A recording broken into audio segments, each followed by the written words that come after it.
You see I'm getting close, I accelerate, going faster than fast, hit the gas, lose control, I won't crash, rolling high, put your money on the dash, throw the dice, lose control, I won't crash, rolling low, I won't crash, finger slow, I won't crash, rolling, say, you running on the road, so get out the way, push the pedal to the floor, going all the way, yeah, you see I'm getting close, I accelerate, going faster than fast, hit the gas. What's going on, everybody? Happy Sunday morning. Welcome to the Betting News Network. This is the W. Excited to have you guys here. That's my dog, Flo. My name's SPJ. Excited to have you guys to kick off your Sunday. And this guy is in the best mood as possible right now because the Knicks are 1 win away, big dog. 1 win away from the NBA Finals. Flo, happy Sunday. How you doing? I'm feeling fantastic, man.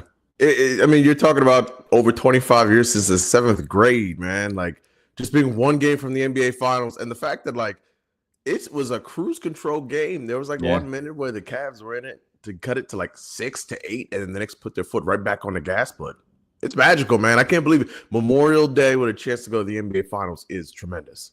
Yeah, happy Memorial Day weekend to all you guys out there. And obviously, your team gets a chance on Memorial Day to punch their ticket to possibly lift Larry O'Brien. We will have the All Sauce team directly after us. We'll get saucy with you guys to talk about Game 4 in the NBA tonight between the Spurs and the Thunder. We'll see if the Spurs can even up the series right there. But yeah, dude, your Knicks, man.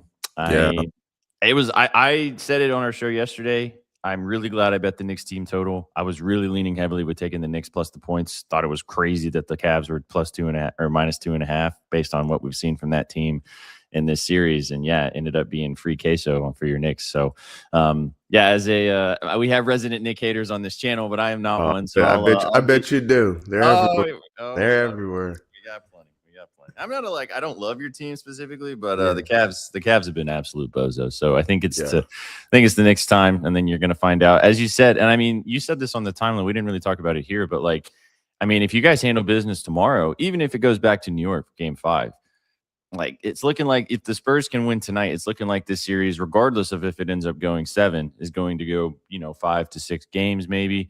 They're dropping like flies in that series, and the Knicks maybe get to sweep it up and then just sit back and relax and wait and see who they have to play in the finals, which a lot of people about 2 weeks ago thought that the Western Conference was going to buzzsaw everybody. Yeah, no, it's pretty insane because it's I believe the number is if they win on Monday, once again, it's going to be 9 more days off. So for a guy like OG Anunoby who looked tremendous yesterday, but that was the first time I actually saw him let it go a little bit with the hamstring.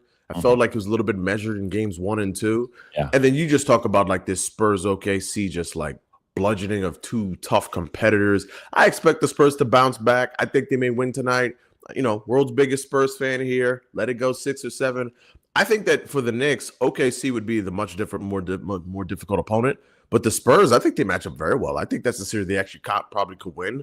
They won 2 of 3 this year versus them, beat them in the Cup. Lost down to the wire in San Antonio and blew them out on Christmas Day. So, yeah, it's exciting. What a world! Just what a world! Can't believe this life I'm in.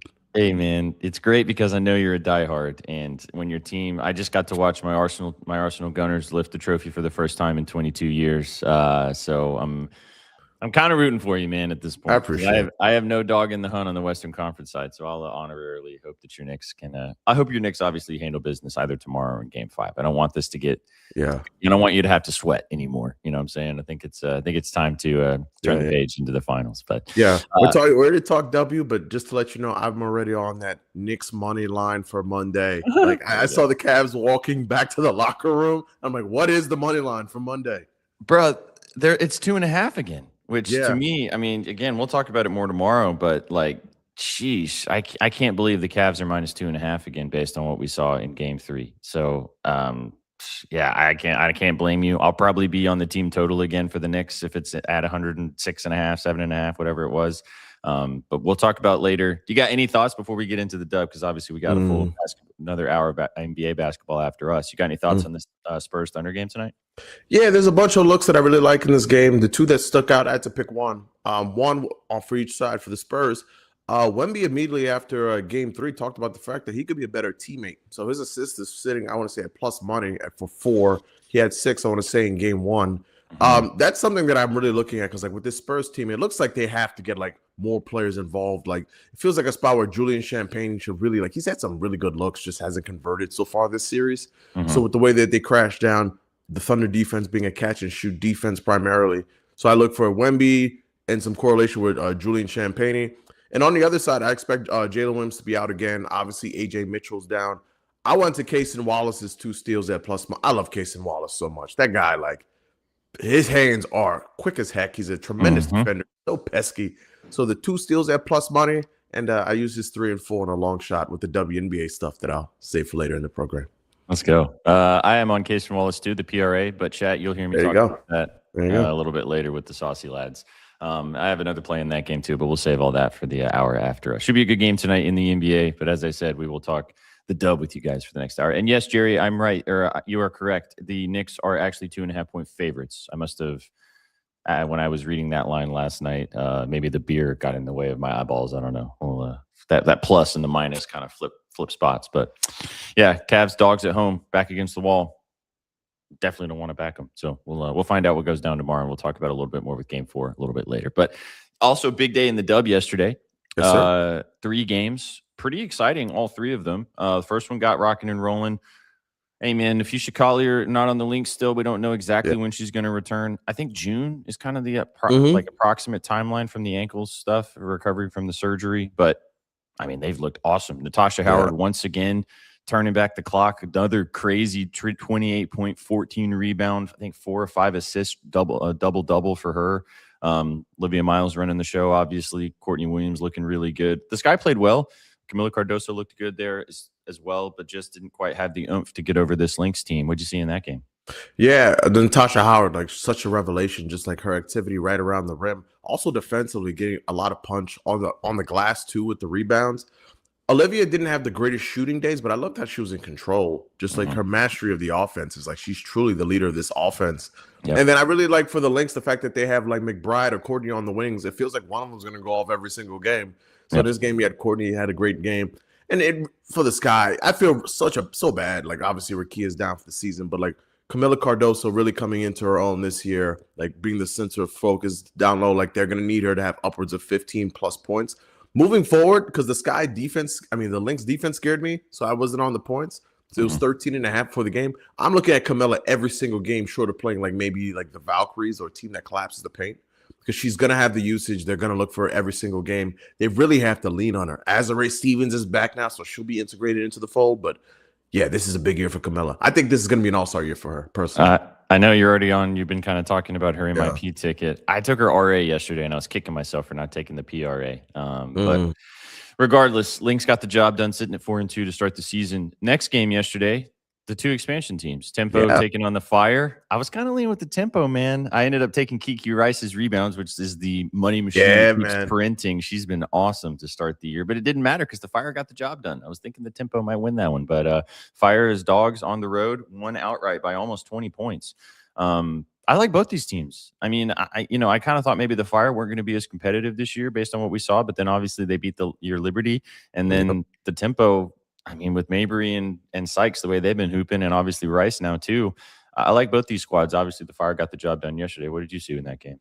Yeah, man, I think that for the Tempo, they just got to get healthy. Like, their front court has just been obliterated with injuries. Bridget Carlton, obviously, like with the 3-ball, having herself a night. And obviously, like Kiki Rice, it's like, I have a Olivia Miles Rookie of the Year ticket. But in the back of my head, I'm like, maybe I want to like hedge this with that 3,000 Kiki Rice, because every time I look up, she has 12 points. It's like she's like a box stat stuffer, like 12 points and 5-6 rebounds and 3-4 dimes, and it's just like, you can just count on it every single day. So I love Kiki. She's tremendous. Like, she can get downhill. She's like so ferocious. Like, she's gonna be fun to bet this year, like you said. Might be fun to sprinkle on that, because as with the futures market, you never know. Injuries happen. Got girls, they can miss some time, and then it all can change really quickly. Didn't quite matter though for the Tempo, like you mentioned. They do need to get healthy. I wish that they would also, and we're gonna bitch and moan about this every single weekend, but if a woman is starting in the WNBA, and I'm talking to Mhm. you, sports books, shout out our sponsors at Lucky Rebel if you want to get involved. Can we please get lines for them before the game starts? Like, Yeah. come on. There's 10 of them. I mean, they're starting. Like, they're going to play. Like, can we please get lines for these ladies? What are we doing? Yeah. I was only able to bet Kiki Rice's rebounds, and I wanted to bet her PRA. But, I'm sure that they'll have it now because she had like almost 20 points and 6 boards, and as you mentioned, a few dimes in there as well. But I mean, the piece de resistance, last game of the night, man. Who saw that coming, huh? Huh? Sparks. Yeah, man. Dropping the aces. Aces have been hot. Start the season 4-1, but last night the Sparks looked awesome. Kennedy Carter, shout out to Kennedy. I said it on the show yesterday. Her over 15 and a half points for plus money was free cheese. But the Sparks, man. So here's my question to you. 38 points from Kelsey Plum. Been awesome to start the season. I sprinkled on her MVP ticket at 20 to 1. Now, do I think she's probably going to win the MVP? No. I mean, you still got Asia. Caitlin Clark's been really good, and if she stays healthy, she'll be right in the middle of things. But everybody else down the board after that, I mean, Alicia Gray, I don't think she's going to win MVP. Nope. I mean, Collier obviously would be in the fold, but I don't think she's going to play enough this year to win MVP. If the Sparks keep playing like this, and if Kelsey Plum keeps dropping 25 to 30 a night like she has been, I don't know. I felt 20 to 1. I felt it was a nice sprinkle. Obviously, after a 38-point game, it was crazy. But I like the Sparks team, man. I mean, we talked about it last season, kind of going down the fold. Obviously, they kind of had some chops and change in the offseason. But, I mean, you got Cameron Brink coming off that knee injury, coming in and playing some huge minutes off the bench, almost getting double-doubles. Obviously, a block machine. Neck is fitting in nicely with her first squad. I know that she's kind of in and out of the lineup a little bit at her age, but Hamby's obviously an all-star player. And if Plum plays like this, they can beat anybody. Yeah, man, I agree. Like, I think that this is a year to go off the board because the MVP historically has been like an award dominated by bigs in the W. But I just think like with Asia, for one, what we're seeing with Kennedy Carter is like ridiculous. Jack Young, I don't know what's wrong. We need to figure this out because you're scoring 0 points and I'm not sure what's happening there. But Kennedy Carter's like filling the void and like she's a bucket. I feel like we're gonna have like voter fatigue with Asia Wilson. Short of her putting up like a replica of what she's done the last couple of years, I think they're gonna go elsewhere. Like I think you're gonna see like one of these Alicia Gray, Caitlin Clark, and maybe even a Kelsey Plum. But to look at the Spark side, I thought this was really big for morale because, early season starts, you get an injury to Necker coming into this game. Ariel Atkins missed some games. The Cam Brink, like why isn't she playing as much? It just kind of felt like it had an early start to the season. Like, this could go off the rails. And like, they were supposed to have like this veteran team that was going to make the playoffs and change the narrative and change the mojo. And like, here we are again, and we're losing games. And, so I thought that was a really big win for team morale there. And like, yeah, this is something that could spark the team and like spark them going forward. No pun intended, but like, oh my goodness. Like, just massive. Crazy, man. And I feel like since she moved on from the Aces and joined the Sparks team, it's kind of been like we've been waiting for these types of performances. Yeah. And to start the season, she was obviously shooting. She's shooting. The thing about her is that because she's a guard, you think that like she has to take 20 to 25 shots to get her buckets. But like if you look at the box score, she usually only takes like anywhere from 15 to 18 shots. And most of her stuff, I know she does shoot threes, but most of her stuff is inside. She beats you off the dribble. She gets to the free throw line. Obviously, she's going to knock down some triples as well. But yeah, definitely something to watch. I got Asia Wilson MVP ticket last season at 43 to 1 when Afisha Collier was the far and away favorite right before the Aces went on that crazy winning streak. I mean, I'm going to take a stab at Kelsey now. It's probably going to be in the graveyard. I don't think it's going to end up happening necessarily, but hell, I want to get involved right now. And maybe if she keeps hooping like this, I'll get some value and we'll see what happens down the stretch. You mentioned Clark, and I saw you posted something on Clark on the timeline. What's your kind of early season feelings about Cece? I mean, I know they're not playing today. We didn't see him yesterday either, but returning from injury, she obviously missed a couple games already, kind of dealing with some soreness and stuff like that coming back. But when she's been out there, man, oh my goodness, it's a reminder of just how incredible she is, right? Yeah. I like, everyone always calls her Steph Curry, and I always hate that because like she reminds me of like so many players who aren't Steph Curry. Like right now she's doing like this Isaiah Thomas, that's the Detroit Pistons Isaiah Thomas thing. She's just like so ferocious. Like she's going to the cup. Obviously, she's a bucket. She's 20 a night. She's giving you probably 8+ assists a night. And she's talking smack the whole time. It looks like she's like feeling like back in her body. Like I think like she needs some credit for that because the first couple games you could tell off that groin injury last year. And I think she had like a back injury as well where she had to leave a couple games early.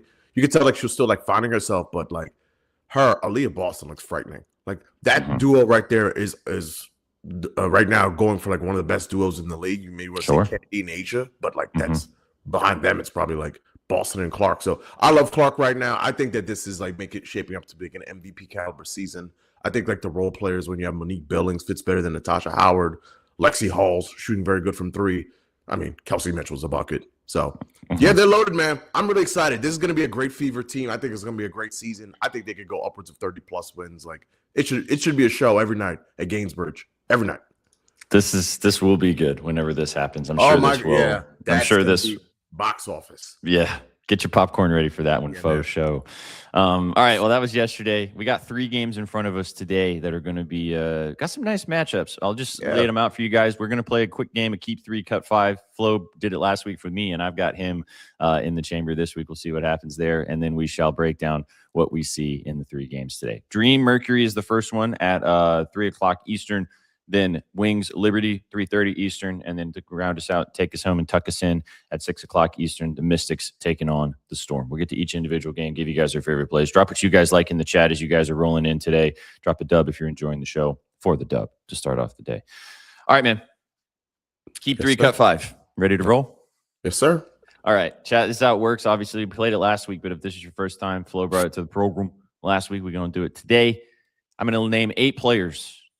He doesn't know which players I'm going to say, and he's got to keep 3, and he's got to cut 5. Today's category, ladies that graduated from the University of Connecticut. UConn graduates. Love this one.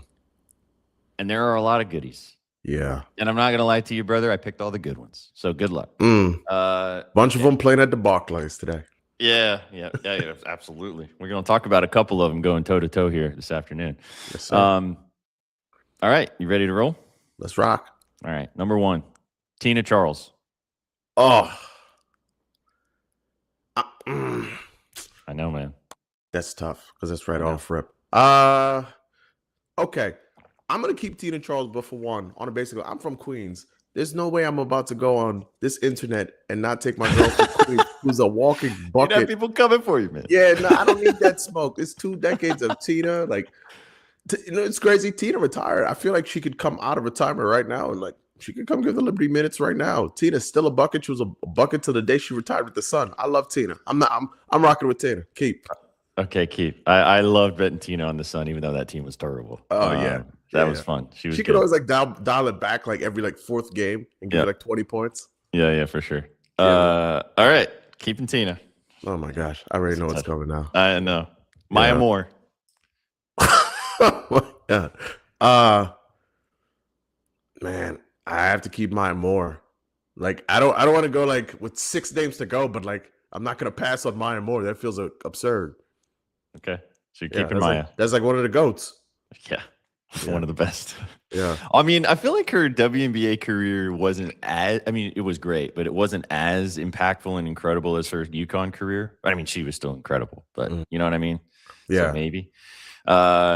Yeah, I know. I started with a heater. It's like this is like heaters after. This is Randy Johnson on the bump prime time chat. This is just heaters after heaters. 99 on the black on every one of these names. It's Area 1, baby. Area 1. Next up, Paige Beckers. It pains me, but I have to say cut. I love Paige. I love Paige, what she's going to become. She's a future MVP. You know, Paige Beckers, like I've thought about this in the future. Maybe not now, but in the future, I think I'm just going to bet her every year to win the MVP moving forward until she actually wins the MVP because she will. She's so dynamic. I'm like so impressed by the fact that like they have her at point guard and the fact that like there's games where she could easily like go for her own shot. I mean, easily, but like she sets up her teammates so well. So I'll cut, but like I love Paige. Sure. That makes sense. Okay. Next up, Sue Bird. I'll cut Sue Bird too, only because like I'm anticipating the names to come. That's the only reason. Makes sense. Yeah. Azzy Fudd, this was probably an easy one. Yeah, we'll cut Azzy. Who, by the way, I know we'll get into that game. Her points are like a nice little long shot. You get 10 plus money and 15. Like, yeah. She's looking like she's settling in. You know. Oh, yeah. We're getting there. But we will talk about that Wings. We'll talk about Beckers as well, taking on the Liberty today. All right, last 3. You got 1 spot left. Diana Taurasi.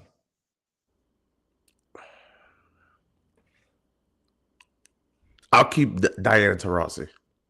I'll keep Taurasi. Yeah, I'll keep Taurasi. I feel like the last 2 names are going to be Breonna Stewart and Nafisa Collier, and I'm going to kick myself, but I'll keep Taurasi. All right, so you've got Taurasi, Maya Moore, and Tina Charles. Yeah. Throw out the ball. Last 2. Yeah. Fee, if you should Yeah. call her. Yeah. Got to I cut love her. Fee, but like I love Fee. Like that's my favorite player in the W. She still has to like win a championship. I mean, like as a Liberty fan, full disclosure, the refs gave us that championship. Like multiple questionable calls at the end, great finals, but Fee should be a champion, but like she unfortunately doesn't have one just yet. Yeah, and injuries. Yep. And then Stewie. Yeah. Stewart. Yeah, Stu York. If I wasn't from Queens, I probably would have flip-flopped Stewie and Tina Charles, but like I had to take Tina. That was a fun one. I That was a respect fun it. one. Yeah, I was thinking about it yesterday. I was like, what are we going to do today? And I was like, oh, and I don't know how it popped up in my head. I was like, there are so many goats from you. Like, I think UConn is just obviously with REM as like the factory of goats. And I was looking at it going, damn, this is going to be a really hard list. So I thought you did pretty good. Yeah, that was a really good list. I think the Stewie Charles one would change, but obviously Charles is awesome. And yeah, I mean, you can't cut Maya Moore and Diana Taurasi. Like, you got to leave them. So Chad agrees. You think you did a pretty good job there. And yeah, that was fun. Appreciate it. Thank you. Yeah, man. We actually are playing another game on Sauce Team, which is also very fun, but I saved it for those guys. It's called Don't Get Got. It's basically like you have I say like a category of like Pop-Tarts. And I have a Pop-Tart flavor in my head, but you have to say any other flavor except for the one in my head. If you say the one in my head, then you get got. Does it make sense? Interesting. Yeah. It's pretty fun. We do it with sports stuff mostly, but yeah, I got to check this out like afterwards. Yeah, just stick around. We'll do it in the beginning of the show. Cool, man. All right, well let's get to these games. We got 3 games today, and as you can see, Stewie and company are going head to head with the Wings. But let's start off in Atlanta, man. Dream taking on the Mercury. Mercury been kind of faltering over the last. They started out pretty well, but they've not been great over the last few games. Lost 2 straight, 2-4 to start the season. Dream have been really good, 3-1 to start the season. Winners of they won their last game as well. 169.5 point total, 5.5 point favorites are the Dream. Now I know you and I have both bemoaned this point many times, and I love Ryan Howard and I love Alicia Gray, but betting these 2 ladies is impossible. It's Jason Tatum, Jaylen Brown. It's impossible. Flip a coin. I literally, man, I had Alicia Gray in their last game, her PRA, and I said on the show that I did, I was like, I know Ryan Howard's back and she's going to hoop, and I'm going to be pissed because I took the wrong one. And of course, Ryan Howard hooped. I was pissed because I picked the wrong one. And I don't know what to do with it today. So I have something else that I like in this game, but I'll let you lead us off. What do you like in this one? Do you lean with the Dream to get the job done, or do you think the Mercury can be frisky? I lean with the Dream to get the job done. Only action I officially have in this game is the first basket. I went with Kalia Copper and I went with AT. I like the matchup with Natasha Mack and Angel Reese at the tip. I put on a long shot because I agree with you. Like, it does feel like a spot for one of those like guards to get busy today. I went with Alicia Gray with the threes. I kind of like to look at the threes like the stock market. Like, she always like has these peaks, and then like she has a couple games where it tails off, and then the value's right back. So I want to say like the 3 is plus 148 and the 4 is like around 400-ish. So I did on a lay, which I'll tell you the whole lay towards the end, but because I don't want to spoil the other games. But like I used her 3 and 4 threes. The Mercury are bottom 3 in 3-pointers allowed. I think like the gravity of Ryan Howard, and also the fact that like I was really impressed last game by Ryan Howard's passing ability against the Dallas Wings. I want to say she finished with 8 assists, but like I looked at her assist as well. But my only thing with Ryan Howard is like I've played this game before. You take her assist and she's chucking everything, and she's 10 of 15 from the field. And like, you big goof, why'd you take her to pass the ball? She puts it in the cup. They are literally Jaylen Brown and Jason Tatum is a good comp for them because it is. I mean, both great players. If you're betting the Dream, you're not mad about it. And you know, obviously, Angel Reese is still fitting into that team. But yeah, it's so frustrating trying to pick and choose props for these ladies because I looked at Ryan's assist as well. She's had good facilitating games, but the thing is Alicia Gray has also had good facilitating games against the Mercury, but that was last season, different team, and she hasn't really been facilitating that much to start the season because Jordan Canada's been dishing it, and Jordan Canada's been playing really well too. Her props were something that interests me. I didn't end up taking it, but just all 3 guards on this team are just tough to cap. Like, they're great. They're going to be good together, and they're going to have good games, but you can't really pinpoint how you want to take them and how you want to bet them. So that's why it's tough for me to kind of lock in. I went to the other side. This is the only play I have in this game. I like your first basket one. I went back to my GOAT, my early season GOAT. Give me Nogic. I took her threes. You can take her points if you would like to. It's 11.5. Let me triple check that. 12.5 for plus money. But I mean, if she's not hitting 3 threes, she's not hitting her points line. So I took the 3+ 3-pointers for Nogic over, which is hitting 2 of the last 3 games. Her volume's there. She's probably going to take anywhere from 5 to 8 of them. And again, if she's not hitting 3+ threes, then she's not hitting her points line. So I got plus money on that. You can find plus 140-ish depending on where you're shopping. I got plus 115 before the show started. Is that what I got? But on plus 110. You can get a little better value than I did if you'd like to. You can take the points too if you don't want to. She can get to the free throw line. She can obviously drive to the cup. But I'm surprised that this line's still sub 15 for her points. I know that she's obviously kind of if she doesn't hit her threes, she ain't scoring type of vibe. Yeah. But like, she's going to play 25 minutes, and they need her offense really badly right now. Yeah. And if Copper's not hitting, I mean, AT is AT, but like AT is not a consistent 25 to 30 point scorer. She has been kind of to start the season, but that's not a recipe for the Mercury winning a lot of games. I don't think they're better when she's averaging, anywhere from 17 to 20 in a triple double. That's how they're a better basketball team, which has not really been the case to start the season. So I took Nogic. I like her threes. I like the ladder too. Take it to 4 for plus 200 if you want to get spicy with it. But I think she has a chance. I want to ask you about AT though. Yeah. What do you think? Because she hasn't really been as, I mean, again, her AR is something that I have bet since I started watching and betting the W. Not really been cooking so far this season though. Do you think it has to do with just them settling into some of their new players, not having as much offense? Like, what's your thoughts on AT and like just as this team as a whole, I guess? Yeah, it's really interesting because like her assists are sitting at 8. I think it like got juiced down to like minus 160, but like that's criminal. Like you think back to just a year ago. Yeah. I think I think they got to get some players back. Obviously, they lost Satu in the offseason, but like I think like getting a Cole Makani in there will help with like shot making. Tawana Bonner has been in a slump. Natasha Mack is a very good defensive big, but she's not really out there to give you offense. So, and to your point with your official play, like you look at it, you look up like, who's AT looking for when she's on the fast break and at her best? Like that's the AT I always like admire and like watching play basketball. Where she has like all these ancillary weapons at her disposal. She can go to the cup. She could like be a bowling ball downhill. So yeah, it's early in the season. I think that you're going to see the Mercury figure it out. But like right now, it just feels like the shot making isn't there. I've looked at Tawana Bonner's threes. I haven't officially taken it yet, but the looks are there. But she's been in a shooting slump for like the last 3-4 games, so you can't really go there. Yeah, her rebounds is interesting too. 5.5. Yeah. I mean, she hasn't hit it in a couple shows, but she's a couple games, but been cooking on the glass to start the season, even though she hasn't gotten over the line the last few times. Her threes is interesting. I hadn't even looked at that. Yeah, she hasn't the volume's been there. I infamously call it the timeline. I call it the Tawana Bonner roller coaster. It's like, hey, you want to go on it? Because the value is tremendous. Like she'll have a game when she goes 4 for 5, 4 for 4, and the 4 will be like plus 1,000. But then she'll also go 0 for 6 on 6 open threes. So your choice. Yeah, choose dealer's choice. Okay. Anything else? Any Angel Reese love? I mean, she burned us last week on the parlay because she didn't decide she wanted to me bound that day. Yeah, like what I've noticed with this dream team, it's early on, and I'm still like in data collection mode. So Angel Reese a lot of times gets like the me bounds, the offensive rebounds. It feels like today is one of those days where like Ryan Howard or Alicia Gray's grabbing 6, maybe 8 rebounds. I feel like Ryan Howard's in the spot to grab the 6 rebounds because with this dream team, they don't have Breonna Jones right now, so they really rely upon like those wings to kind of crash down and get the rebounds. I think that's Ryan in this spot. I didn't have enough conviction to either take it as a straight or put it on a lay, but like I would look for like Ryan Howard's rebounds in this spot. I thought about going to the RA, but it was like one of those days where like I like the play that I like, and I don't want to force something else just to have another play, and I already have an NBA, so I want to keep the kind of the exposure down a little bit today. I get it. And again, you'll bet Ryan Howard and feel good about it, and then Alicia Gray will have almost Alicia Gray, 26 points and 8 rebounds and 5 threes, and dream win. Exactly.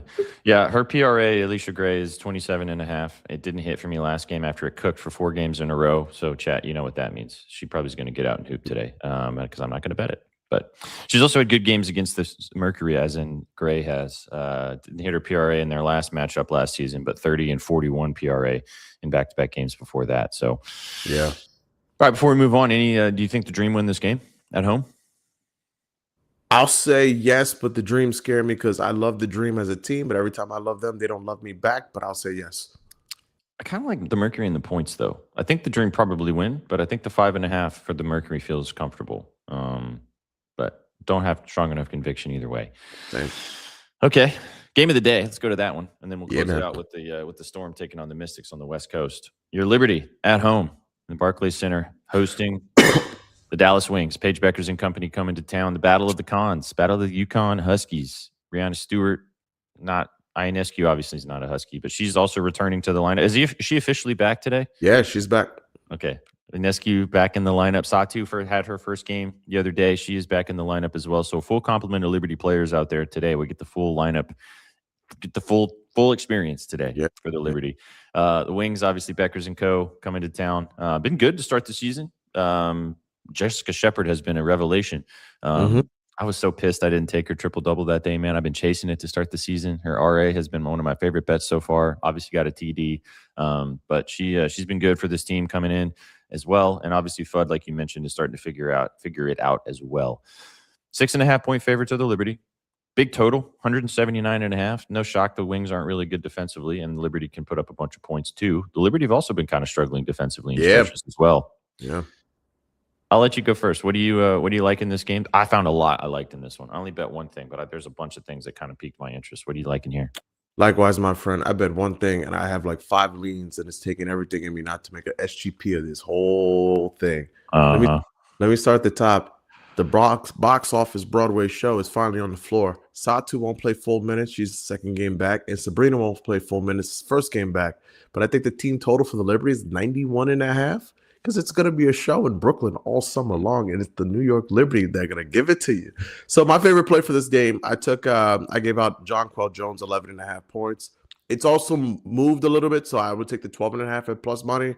This Wings defense offers zero resistance at the restricted area in the paint. The Liberty early on this season are kind of like struggling to find like who they want to be. Like they run this 5 out and they get trigger happy from 3. And they have games like last game where they're like, hey, maybe we should attack the rim and not be down 20 points to the Valkyries. That'd be nice. But this is a matchup where like the Liberty have so many mouths to feed. But I think like Jonquel's a clear one where like a line that low, a player that good. Granted, you're projecting a little bit because last game Satu played 16 minutes. So you expect her to go up to 2021. And you're also integrating Sabrina Ionescu into the fold. She'll probably play like 18 to 22 minutes. But Jonquel like has been over this. I want to say 3 of the last 4. It's a pain. You know, the Wings, there's a whole topic we could maybe discuss, but like you have $1 million front court and they can't stop anyone at the rim. Everyone's covering their line. Angel Reese went over easily last game. Could have had more if Ryan wasn't exploding on the perimeter. But Jonquel should bully down low. Jess Shepard has the height, but doesn't have really the girth or the strength to keep her off the block. And also, like Jonquel could get busy from deep. So that's my favorite. But if you want to talk leans, I mean, I don't want to go on a rant, but Paige Beckers in New York City, you're going to have an entire UConn, convoy down at Barclays. I love AZ Fudd. She should have a really good game. The assist for Sabrina, I didn't know how many minutes, so I can't really go there. And obviously, Satu Sabli against the Dallas Wings. I'll never forget that Satu returned to Dallas last year, Phoenix and Dallas, and starts the press conference, and the reporter asked the question, and the response had nothing to do with the question. She said, it's pretty crazy how those fans booed me, then answered the question. And the points are 10. So I'm like, man, I'm really not about to take Satu to score 10 points in 20 minutes. Rant's over. Oh, no, keep going. The Satu and Sabrina's lines are both incredibly enticing. Yeah. But as you mentioned, who knows how much they're going to play. But if you want to take a stab for the vibes, I can't fault you. Satu with the narrative, Sabrina's back. And they both are getting a chance to play, as you mentioned, Paige. And, I went straight for it. I'm taking Paige. Yeah. Give me the PRA. She's had great games against the Liberty last season. Last time she played in New York in the Barclays, she had a 21.8 rebound, 4 assist performance. She hasn't really been as she's been good to start the season. Three of her last 4, she's hit this PRA line. Had a bad game last game, but they got waxed by the Dream. So she ended up only playing like 20. She still played 30 minutes, but they were getting pumped. I feel like you mentioned, big time player. There's a big time spot in the Barclays Center. There's gonna be a lot of people there. She's probably gonna have some UConn faithful there. I bet you, if I had to wager, and I don't know the answer to this, but I bet you that Gino RAM is probably gonna be there. Maybe on a Sunday, Memorial Day weekend, all of his homies playing against each other. Yeah, I would be shocked if they pan to the audience and Gino's out there. Yeah, so I went to Becker's, a little shocky, but like you mentioned, I think she shows up and she hoops today. I love the Jonquel Jones shout. Her threes. Did you look at her threes? I know you like betting Yeah. Jonquel's threes. Yeah. 2+ for plus money, man. She's Yeah, hit that it's in always 3 tough to straight turn games down. against the Wings. I know. You know, this, to your point, this is officially the always take Paige in a big city. If she goes off again today, because if you remember last year, she went off in LA. And I remember thinking, like, man, Paige just feels like a box office player. Like, whenever she's in a big city, take her every time and just live with the results. I'm not going to doubt it. Again, she also has good success against this Liberty team previously. That's why I think Sabrina and Satu's lines might be also a little more enticing as well, because even though they're on a minutes restriction, obviously they're going to be out there with, and they don't want this second-year player to take their thunder. And again, I mean, we didn't talk about Stewie, but I wouldn't be shocked if Stewie had a big game too. She's been great to start the season. You got all the mouths back to feed, like you mentioned, but like Stewie's been kind of the ship rider so far to start the year. I'm not getting any lines that I'm seeing right now on our dog Marina Johannes, which is annoying because she's probably going to cook too. And I'm not seeing anything bettable for her right now, which makes sense because we don't know how many minutes Sabrina's going to play, I guess. But like, I still think Johannes is going to still have, anywhere from 10 to 12 points. She's probably going to play full minutes, and we'll see how she can produce. I like Shepard a lot as well. Like I said, to start off, her PRA looks great, 24.5. Didn't hit last game. But like I said, the Dream were kind of giving him the business. She hasn't really had fantastic games against the Liberty in her career, but I mean, it was with Minnesota, completely different team. She's playing a completely new role. She did have double-double. She did have a double-double against them earlier against the Liberty last year when she was on the link. She's been really consistently getting double-doubles to start the season. Her double-double price is still sitting at plus 220. And she's had double-doubles in 3 straight games. Now, the points is always the sketchy part. But, I mean, I wouldn't doubt you. I like the RA a lot, 14.5. But I think the PRA makes sense. She's going to have to score if you think the Wings are going to stick around in this game as well. So, yeah, I liked a lot in this one. High total. Yeah. It's going to be a fun one on Broadway.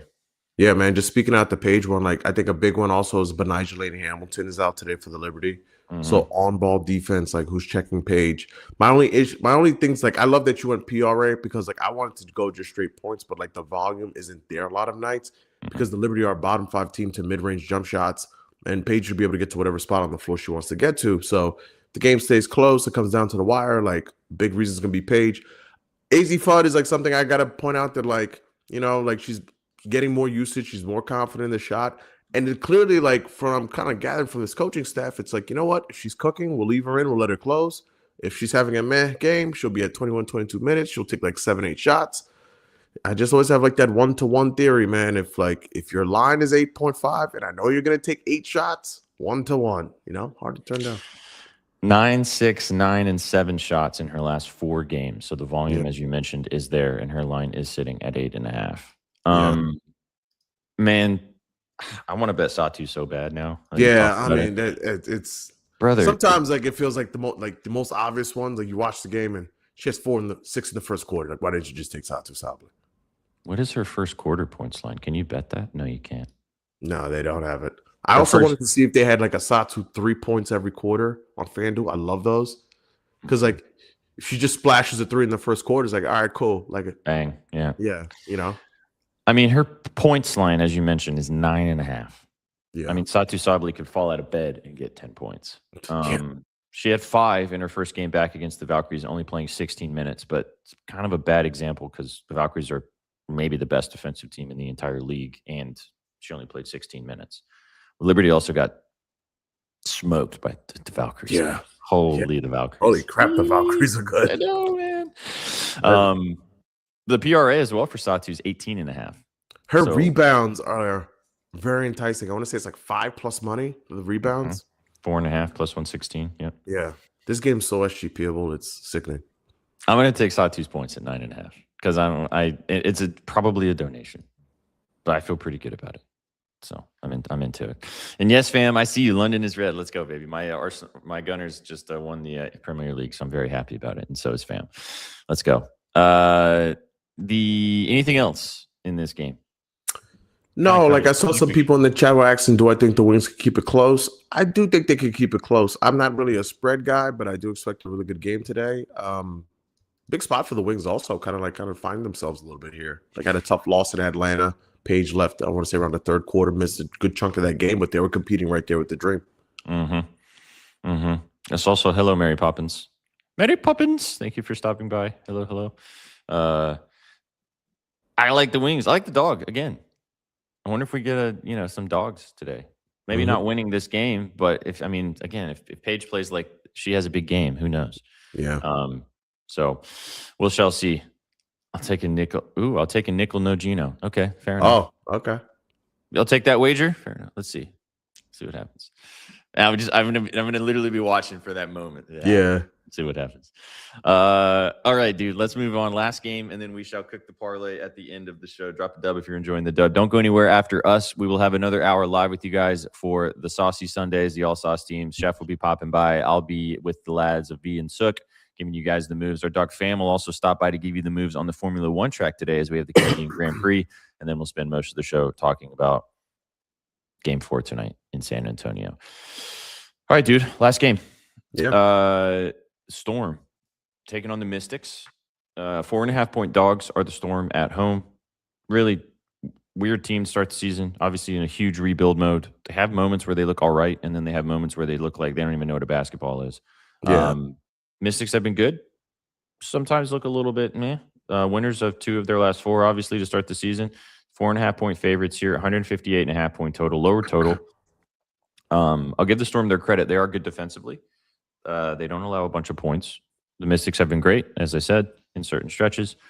What do you like in this game? I found something that I like a lot, and I want to pick your brain about a couple things. But do you have anything locked in for this one? Yeah, like the same way like the Dream are like flip a coin on these guards. It feels like the Washington Monuments, or flip a coin on these forwards. And the one I landed on today was Kiki Iriafen and the double-double, because it just feels like this is the get-right spot after everything went awful in Dallas.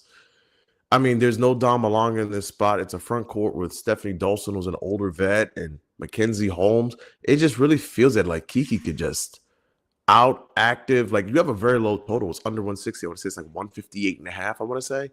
So this is a game that's going to be like gritty, slow, rebounds. Just Kiki's activity, I just think is just going to be too much for the Storm. So it's not like really like a big, because like I like Shakira Austin's points because I think that she could have a very good game. The paint's vulnerable there. But I just lean towards Kiki because, man, her hair's on fire when she gets going, man. And she's unstoppable on the floor. So I love the start she's had to the season. And, yeah, see, I'm guessing you're on the double-double too? No, I typed this up for you. Nice. Appreciate it. Yeah, but like, yeah, I love Kiki's double-double today. I love it. I can't bet double-doubles where I'm at right now, unfortunately. But I do. The value is there. You can get a playable price. If you can take it, feel free to do so with Kiki. And I had the exact same conversation with myself when I was live in this game.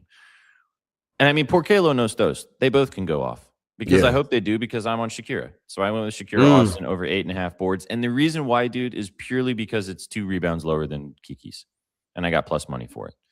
She was really good starting the season to rebound. Didn't quite get over the line last game. But as you mentioned, that game just got kind of away from them. And she wasn't really playing as much points. But she's had great games against the Storm in her career scoring. So if you want to take the PRA, feel free to do so with Shakira. But I like both these ladies in this matchup. The Storm, as I mentioned, great defensively.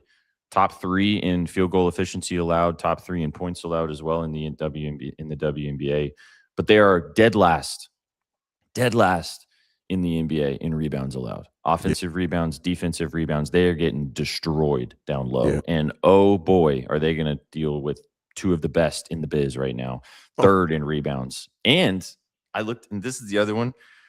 Now I'm probably going to be kicking myself because I love Kiki double-double. I love Shakira. But you know the first person's rebounds in line that I looked at?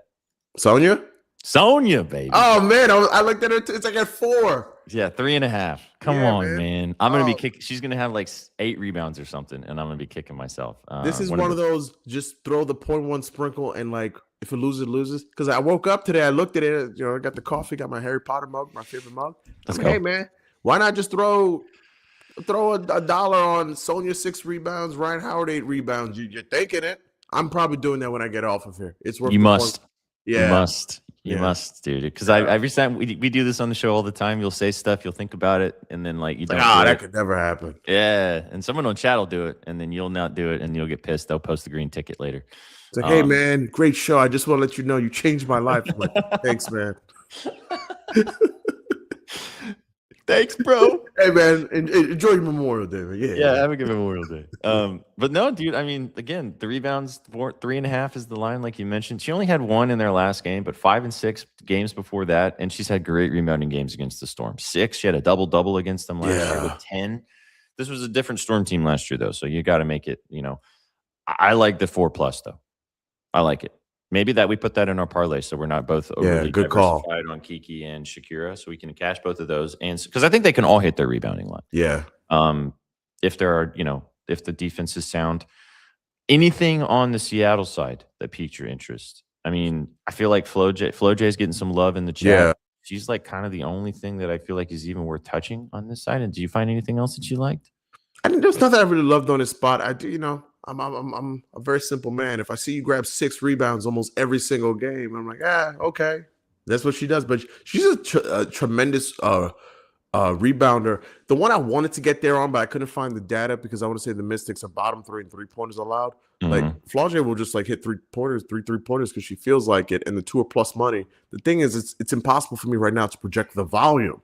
Like, am I taking 2? She's taking 5. It's like I don't really know. So I stayed away, but I stayed right at her 3s and rebounds, and I couldn't get there, but I thought about it. I like the PR 19.5. S-Chat saying Shiesty B. What's up? They've been playing with their minutes. 31 last game. Yeah, she had the one game where she didn't even play much. Yeah, she had the 15 minutes against the Connecticut Sun, and then follows up that performance against the Sun with 31 minutes, 17 and 7. I mean, the thing about it is, though, who else are they going to try it out there down low? I mean, they don't have Malonga, still in concussion protocol. Mackenzie Holmes and Dawson, and if I can catch a direct flight, I could give him a couple minutes. I was about to say, bro, you can throw a wig on and you can get out there if you're feeling frisky.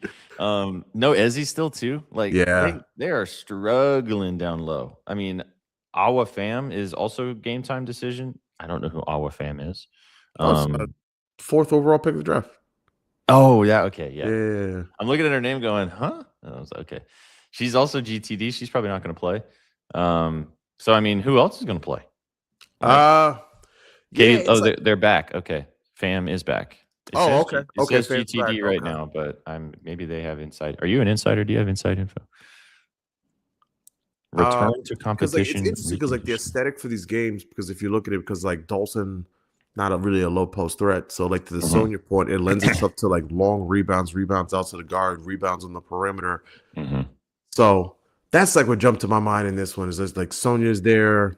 I'm going to take this to game time. I want to see, like, it's her first game, so she's probably not going to get a lot of tick, and it's a tough matchup with the Washington Monuments, but always an interesting one. As much as the insiders. Yeah, okay. Underdog NBA officially reported it. Okay. Thanks, Trustin J. Oh, you're trusting in J. Let's go. Cool. I like the Mystics to bounce back here. I don't know if they covered this 4.5, but I like the Mystics to bounce back. I think they win.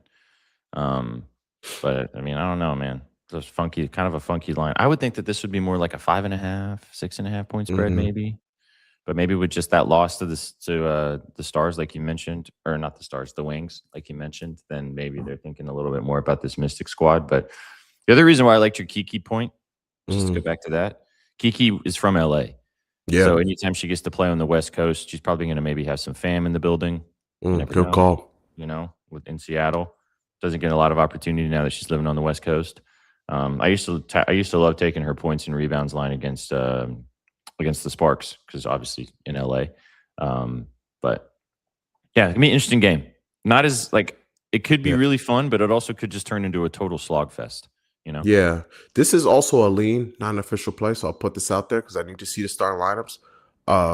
First basket, give me both the bigs. I just have to see the starting lineups because if it's Dawson at the tip, like they run these because if you do first baskets, like certain teams run certain plays, so they run first baskets with like the Mystics. It's like, okay, Kiki, you shoot it this time. Now it's like, Shakira, you shoot it this time, and it finally hit me because I usually like to go like wing or guard with a big. Whoever's gonna pass in the ball, whoever has the ball. So then I was like, why don't you just take both the bigs? Like they're both menacing. Makes it. So yeah, depending on lineups, I'm probably going to take both of them on our first basket. I like that. All right. Well, there you go. There's the 3 games today in the dub. We kind of covered pretty much turned over every single stone. I there's definitely some bench players that I'd love to bet, and you and I would love to bet, and we're never going to get lines for them. So, Yeah. I mean, it'd be great to talk about them, but they ain't. We're not going to get lines. Real quick before we cook, because we got about 9 minutes till we pass it off to the Sauce team. What's your take? I saw you posted something about the coach for the Sun. What's Oh your my take? goodness. How much time do you have? Well, we got a solid 5 we can fill. Yeah. What the hell is this guy doing? I've said, first off, for betting purposes, you can't touch the Sun for the rest of the season. But just out of common sense, this is a guy who routinely, since last season, has just like gambled with his players' minutes. Like Anissa Morrow isn't playing. Now, granted, I do think like the game, like I was on her rebounds and it was frustrating. She started to play 6 minutes and she had like a couple terrible turnovers early on. So I'm like, oh, I can see why you get benched. But to just flat out like not play, and there's something not right there because like after the game, they won the game in thrilling fashion. And she went to the huddle and she did the whole like, yeah, we won. I'm happy, my teammates. But like you could tell she wasn't all there. Quickly out of the locker room after the game. Rashid Mezion has done this. He's a joker. He's done this last year. Last year, Leah Lacan should start the game, not start the second half. Look at the rotations in the box scores a lot of these games. Who goes 10 and 11 deep? You're the Connecticut Sun. It's not like you're the Las Vegas Aces here with like, oh, we have a wealth and a bevy of players. There's too many players. No, like whittle down the rotation. And I also hate it because like a player like Aaliyah Edwards who's working her way back, more minutes develop. Diamond Miller, more minutes develop. Anissa Morrow, like how is it Anissa Morrow not a consistent no matter what, 24, 25 minutes every single game? I don't get the game plan. I don't get the system. I also don't get the shot distribution a lot of times. Because a lot of times it was just like, hey, like you get to take 5 shots and then you won't touch it for the rest of the game. And we won't diagram a play for you. And then you may sit the next game after you only play 10 minutes. Yeah. Yeah, I'm over Rashid Mezion. They got to get him out of there. I'm over. Well, I mean, it seems like as you know who said maybe he's just trying to. You don't want to move to Houston. He's doing an excellent job. He's doing an excellent job. Really, you don't want to move to Texas, which whatever. It's just so weird to see players, especially that flash with talent, like you said with Lacan, with Morrow, with some of those other young pieces that they have. Like, and as you mentioned, like what is this team going to do? They're not going to compete for a championship. You just have to start developing these players so they can actually turn into something, or find out if you don't want to turn them into something so you can move on from them. So it's just, and as you mentioned, like he'll bury a player like Sanaya Rivers, who clearly has like a lot of talent but is raw. And then like I can only imagine like, okay, so if I'm Sanaya Rivers, I have a good game. The next game I play, maybe I struggle a little bit. Like, what does that do for my confidence? Like, give me the rope where like if I start 0 for 6, like, hey, go take 5 more. You know, but Sanaya is not a. She needs to be out there. She's an Energizer bunny. She needs to be on the court affecting play, and that not have in the back of her head like, oh, I need to worry about getting benched or getting yanked, because like then it fucks with how you're playing. If it messes up with your mental on how you're trying to attack, especially players like that are more, I don't want to say she's more defensively minded, but like that are focused more on making an impact like that, you know? Yeah. And I mean, so I wanted to ask you this earlier about the Aces, because we kind of moved past that because they're not playing today. If Kennedy Carter keeps playing like this, I mean, Jackie Young is Jackie Young, and she has struggled to start the season, like you said. Even with the RA, she pissed me off last game because she just didn't do anything. But I mean, they have a weird situation. Obviously, Chelsea Gray, Jackie Young, Jewel Lloyd, and Kennedy Carter. I mean, that's 4 starting premier level guards in the WNBA. And it seems like that the rotations that they're trying to work out with Kennedy playing like this, it's just hard to sit her down. Like she's scoring so consistently. Yeah. But like, what is that going to mean for Jewel Lloyd and Jackie Young? Do you think that maybe we get to the point where Jewel Lloyd maybe gets shopped at some point? Because like, I just don't think it ever really worked out with Jewel Lloyd on this team. Yeah, they won a championship last year, but like, it just never really seemed like it came to fruition with what they wanted in this backcourt or the front court rotation with Lloyd and Young and Gray. Yeah, I think that's a really good observation. Like with Lloyd, it feels like she's just like kind of like over the hill a little bit. Like last year, like she kind of started the season in the starting lineup and it was like, oh, you know, gold mom, but instant offense. Then she like settled into like maybe like Jordan Clarkson did on the Knicks. Like, okay, I'll be a spot up shooter and I'll do like the dirty work and grab rebounds. I think that like eventually, like as you get into like the title window in the playoffs, we have a long way to go. Like they're gonna have to cut down some minutes, and Kennedy's not losing her minutes. I think you'll see like Jewel Lloyd, like she'll still play, but like I would cut some minutes off of Jewel Lloyd, to be honest. And like I understand like why they start Stephanie Talbot. She's there for like certain matchups. She's there for like exclusively defense.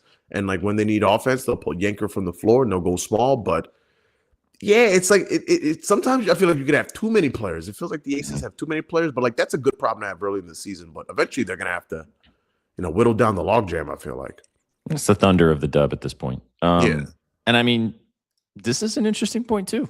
Maybe they shouldn't have moved on from Plum. I don't think that would have continued to work out. It didn't seem like Kelsey wanted to play there anymore. Yeah, I think she just wanted her own show. She was just like, I sacrificed. And like, to be honest, like every time they lost, they just like blamed her.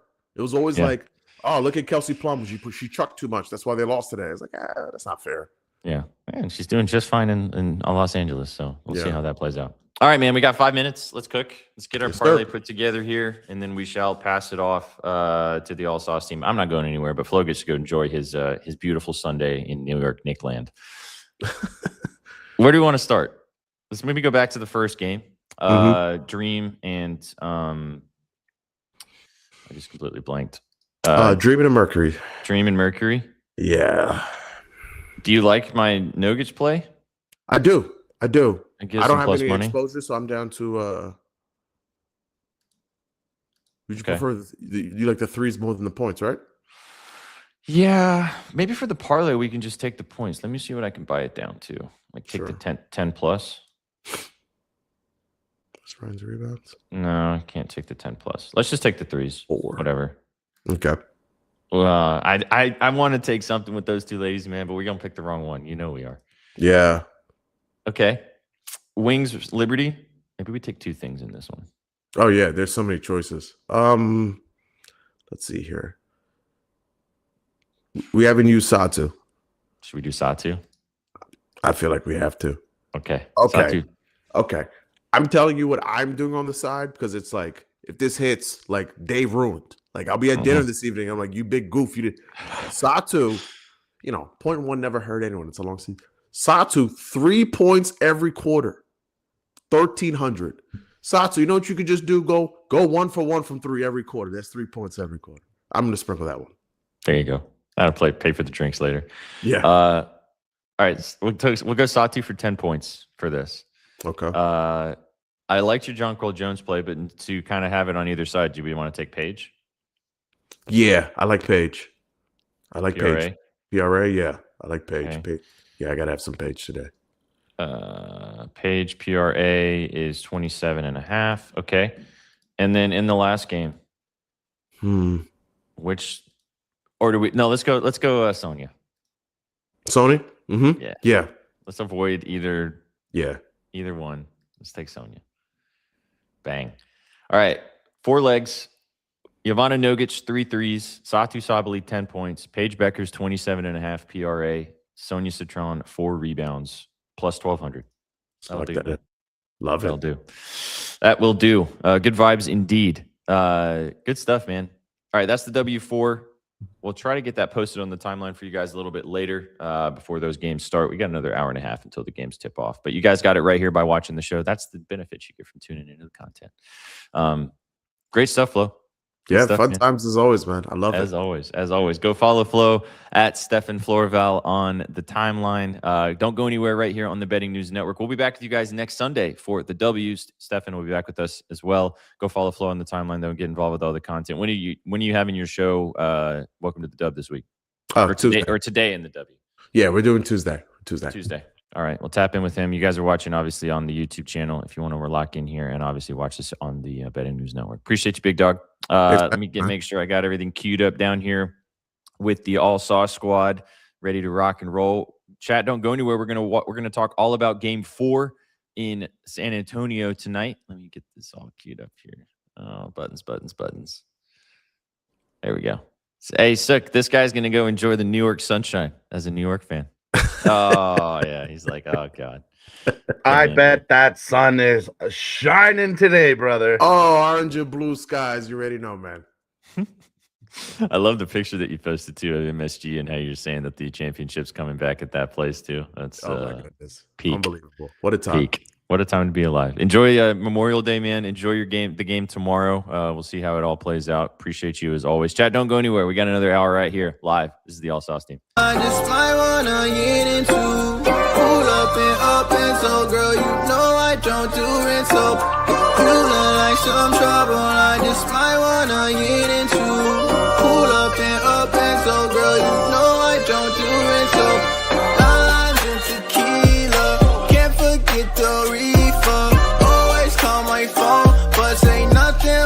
see ya. Limes and tequila. Can't forget the reefer. Always call my phone, but say nothing when I see ya. Another hour live right here on the network. Welcome to Saucy Sundays. That's just as we sauce. Winter sweatband Jesus. Another hour right here live, rocking and rolling. Happy Sunday, boys. How we doing? Happy Sunday, Sauce Man. It's not a happy Sunday, boys. The Knicks are up 3-0 and on the verge of getting into the NBA Finals. So it's an okay Sunday. It could be a worse Sunday, but it's an okay Sunday. You're with us, so that's a good Sunday for that. Yeah. We'll have you guys live for the next hour right here for Saucy Sundays. We'll obviously talk about the Western Conference Finals, Game 4 between Wemby and company and SGA. Series is 2-1 towards the Thunder. Let's see if the Thunder can take a dominant lead tonight. We'll talk about every single aspect of that game. I've got a couple plays that you guys are going to like, I think. And I'm sure you guys got some stuff that you like down there as well. We're going to have our dog Pham stop by as well to give you guys the moves in the Formula One today as we have the Canadian Grand Prix. Yep, absolutely. And we'll talk a little bit about what happened last night as the New York Knicks took a dominant 3-0 lead. We'll get it, Sean Beasy, I promise. I also have a video that we'll post on the timeline of me driving an ATV down the streets of Costa Rica. So had some fun with the ATV streets. But glad to have you boys. Thanks for stopping by. Brought to you by our sponsors at Lucky Rebel. Obviously, as well our sponsors at Outlier.bet. You guys know the vibes. I'm excited to play Don't Get Got with you guys today too. This will be V's first chance to play the game, which will be a good time. But yeah, let's talk about what we saw last night, boys. First of all, how you guys doing? Happy Sunday. V's not in a good mood. So how are you? How was nerfing last night? My hamstrings are sore. I'm tired. It's funny when you say it like that. How is nerfing suck? How was nerfing? I will say though that if anyone that has a Nerf city or a Nerf place in their like city and they're gonna go, like, don't take little kids that don't want to follow rules, because it's not like laser tag where your pack vibrates and you can't shoot your gun. It's literally on the honor system. And some little kids aren't very honorable. Absolutely. You didn't hit me. That didn't hit me. Yeah. You know what I mean? That kind of stuff. This is why you got to either take them to laser tag or paintball. Paintball's better because then they learn that shit hurts, but also, you get paint all over you.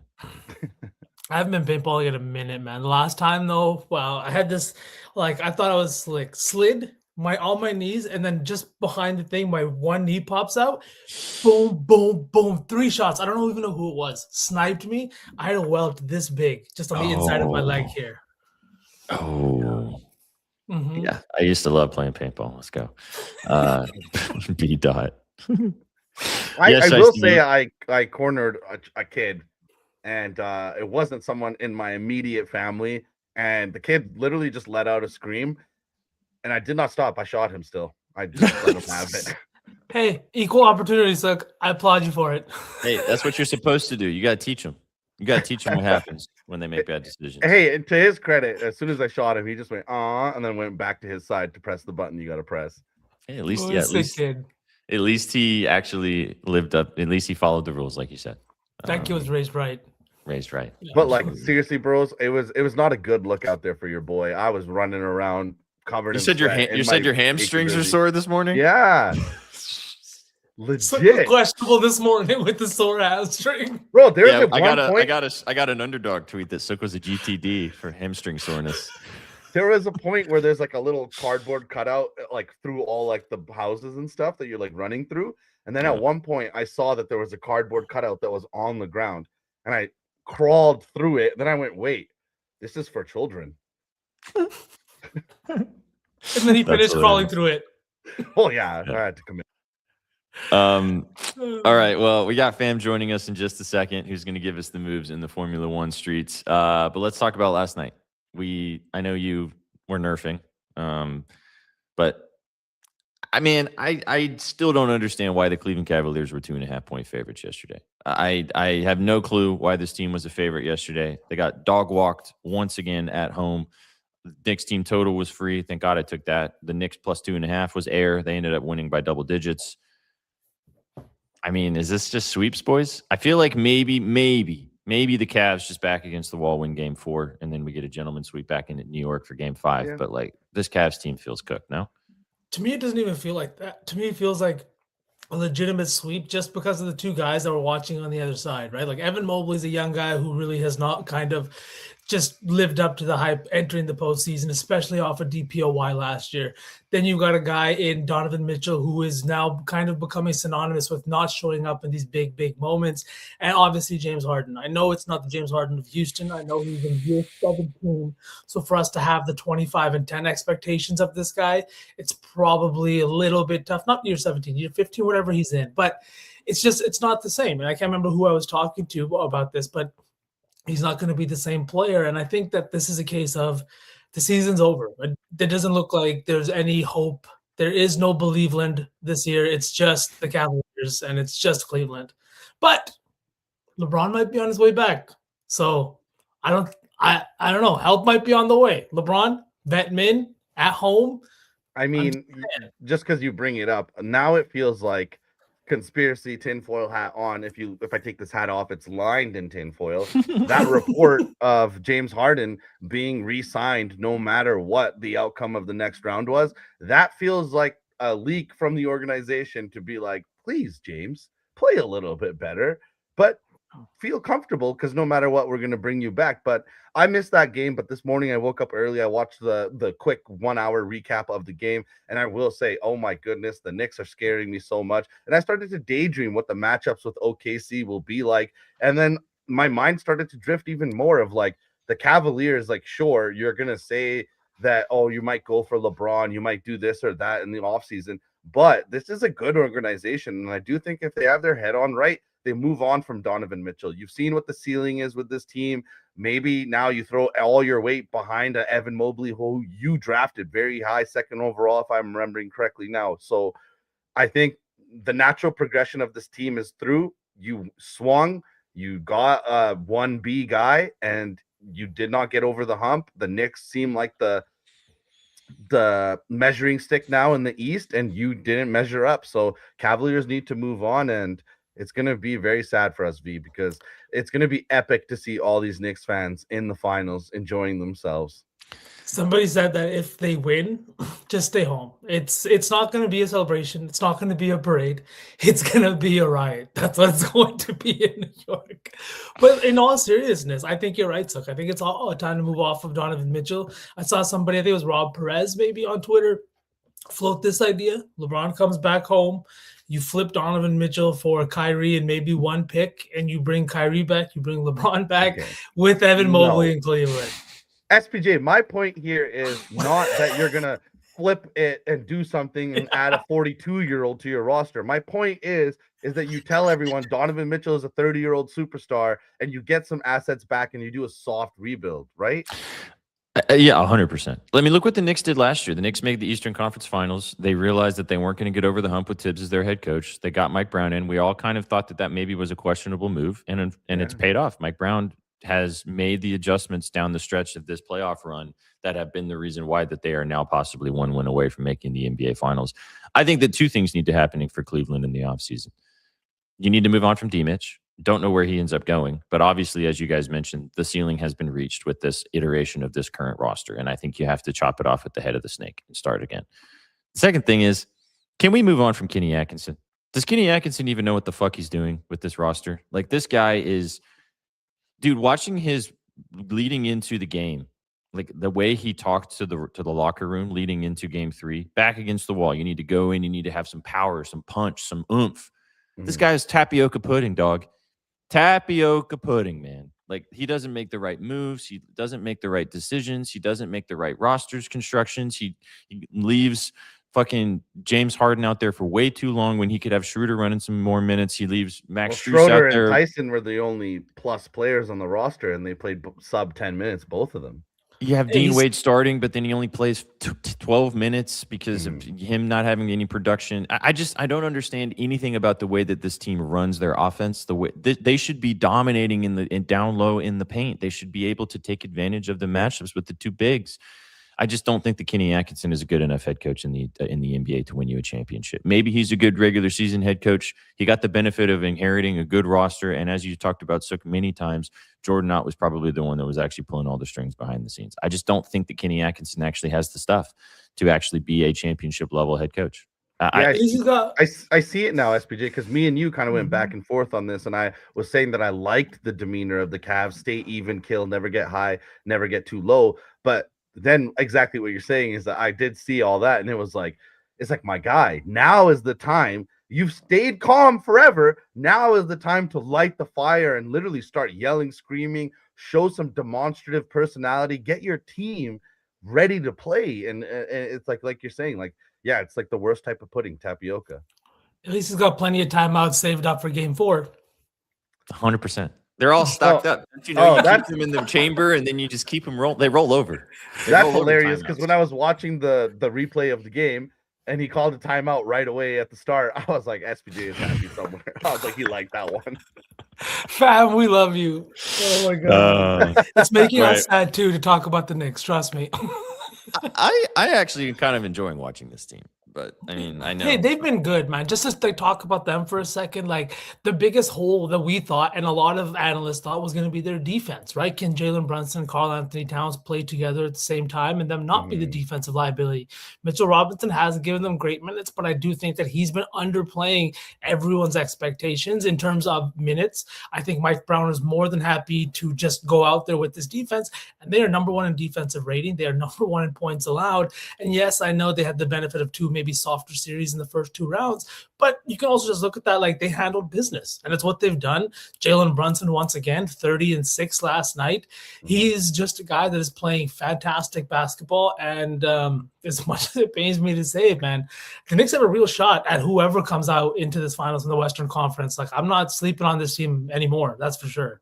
Especially if they get the job done in 4 or 5, and then we get Thunder, Spurs possibly going 6, maybe even 7. I don't know if we get 7 at this point with how the Thunder are playing. Rest versus rust debate. Yep. Mm-hmm. We're gonna go to Soft FAM like pudding. tapioca.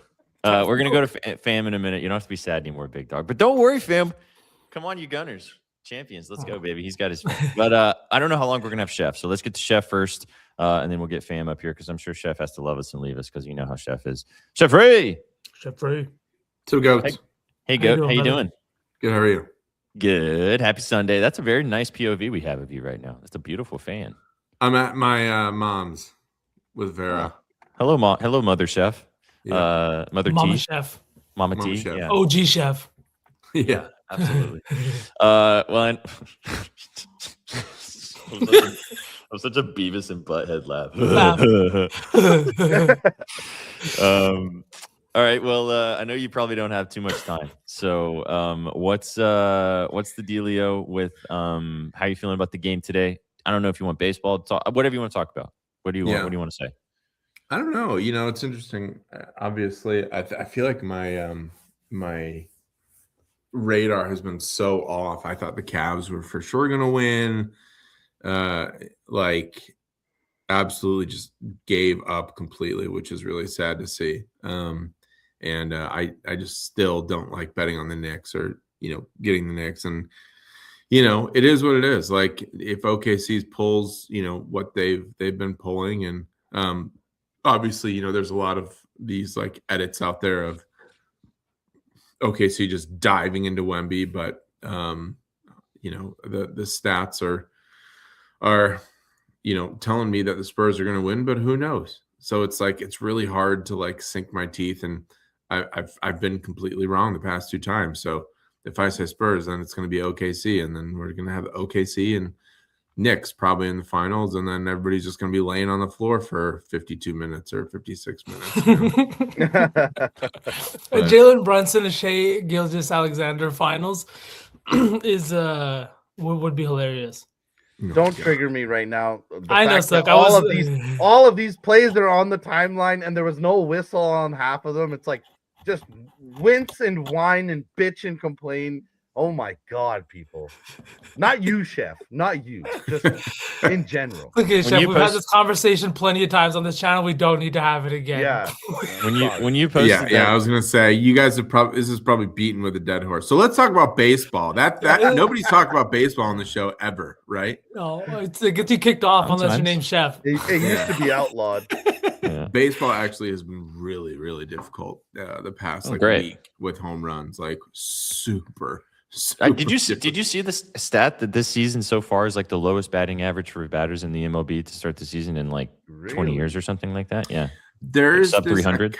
There's this account on Twitter that's EV Dingers that puts out a report every day, and it shows the past. I think like 10 or 15 years of a line chart of each day and how many home runs per game, and it, for the most part, which is crazy to me, it pretty much syncs up. Like, obviously, when you're looking at line charts, it's not going to be perfect, but the trends are there, right? Like certain pockets of the summer and certain pockets of, the early season. And it's like, okay, prepare for like, a pretty cold week it's pretty interesting. And this is going against all trends, going against, sinking below what it should be, home runs per game. So it's like, there was one week or one day, 9 guys hit 2 home runs each. 9 guys. It started to happen, and it was all day. And you start to notice that trend after the third guy did it.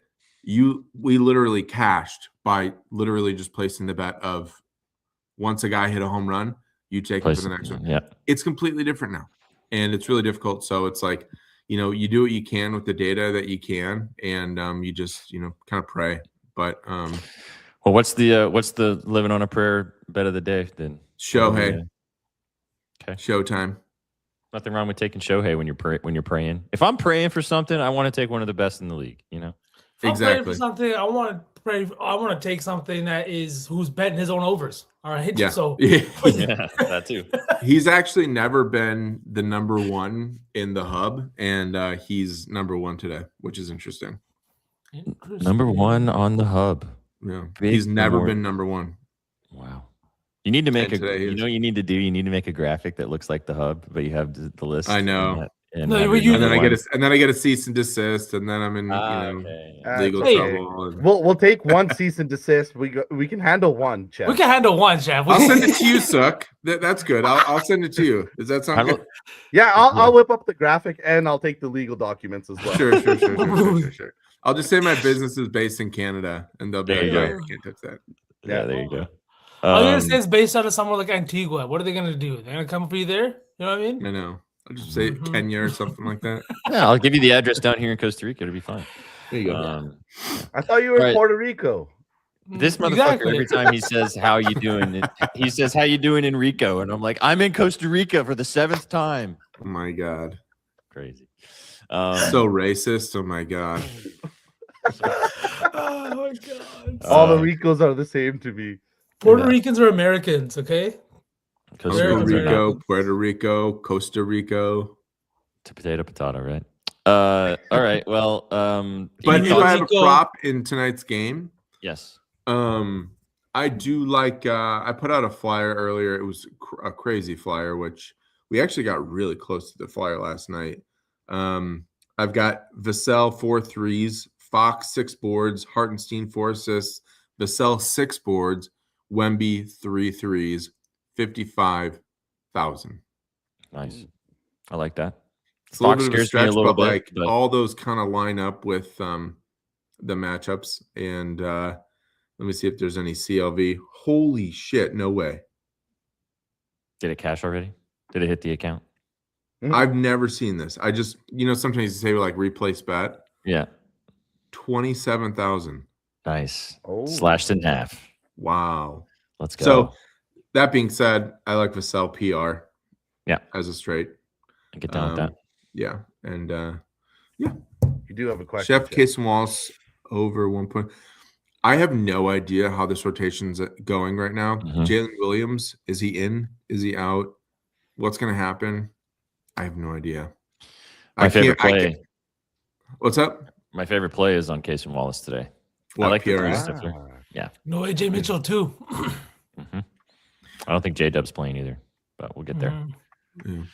We'll get there. All right. So our Vassell PR, go tail that monster from Chef on the Shohei home run. and Shohei Yeah, comes that's on. Shohei starts in 20 minutes. Okay. Alrighty. Well, enjoy the rest of your afternoon with your madre. Tell her hello from all of us. We'll do. Does she know we exist? Of course she knows you exist. Oh, and Jordan Walker. He hit 2 home runs yesterday. Yeah. Prime match began. He should hit one. 2 today. home runs in 2 separate games. Yeah. 2. Wow. Yeah. Yes, Back my to the mother well. knows you exist, and she's watching very well. They actually have a hot tub that that they brought down the temperature a little bit. Literally, this is I mean, you You're guys in a gorgeous sunroom, dude.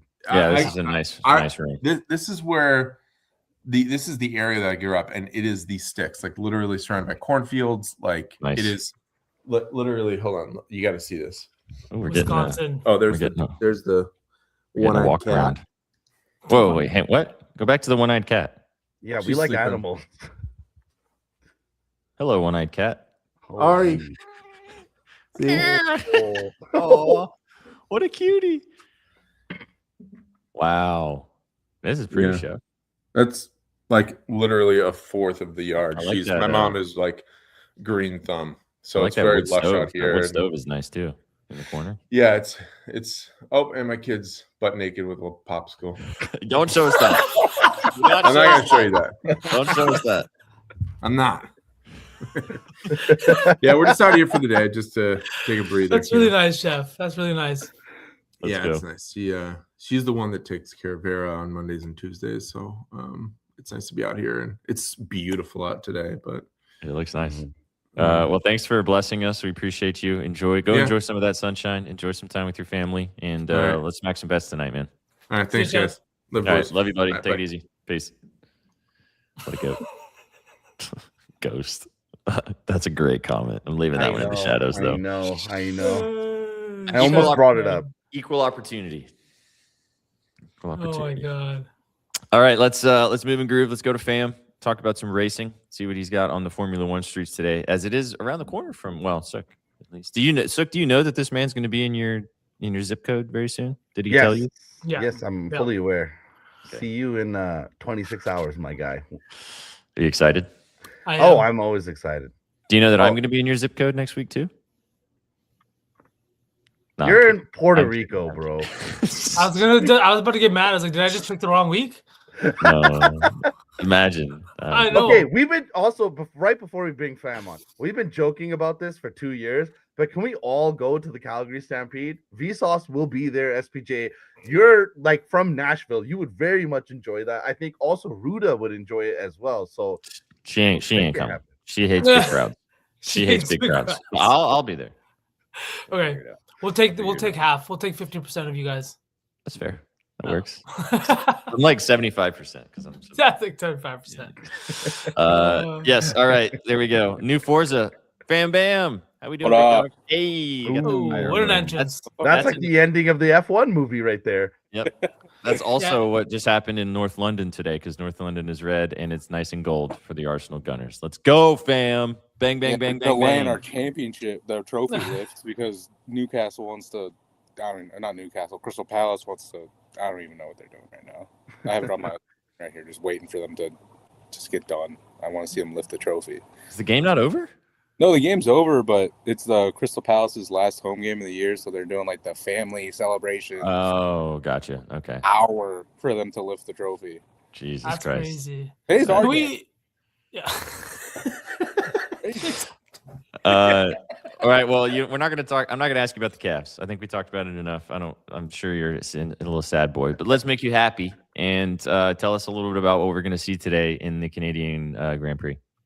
So today they're in Montreal, and I said in the video I posted, this track is beautiful. It's on an island, and when they're racing around it, like the panoramic scenes, like over the water and the forest in the background, it's one of the most beautiful tracks on the calendar this whole entire year.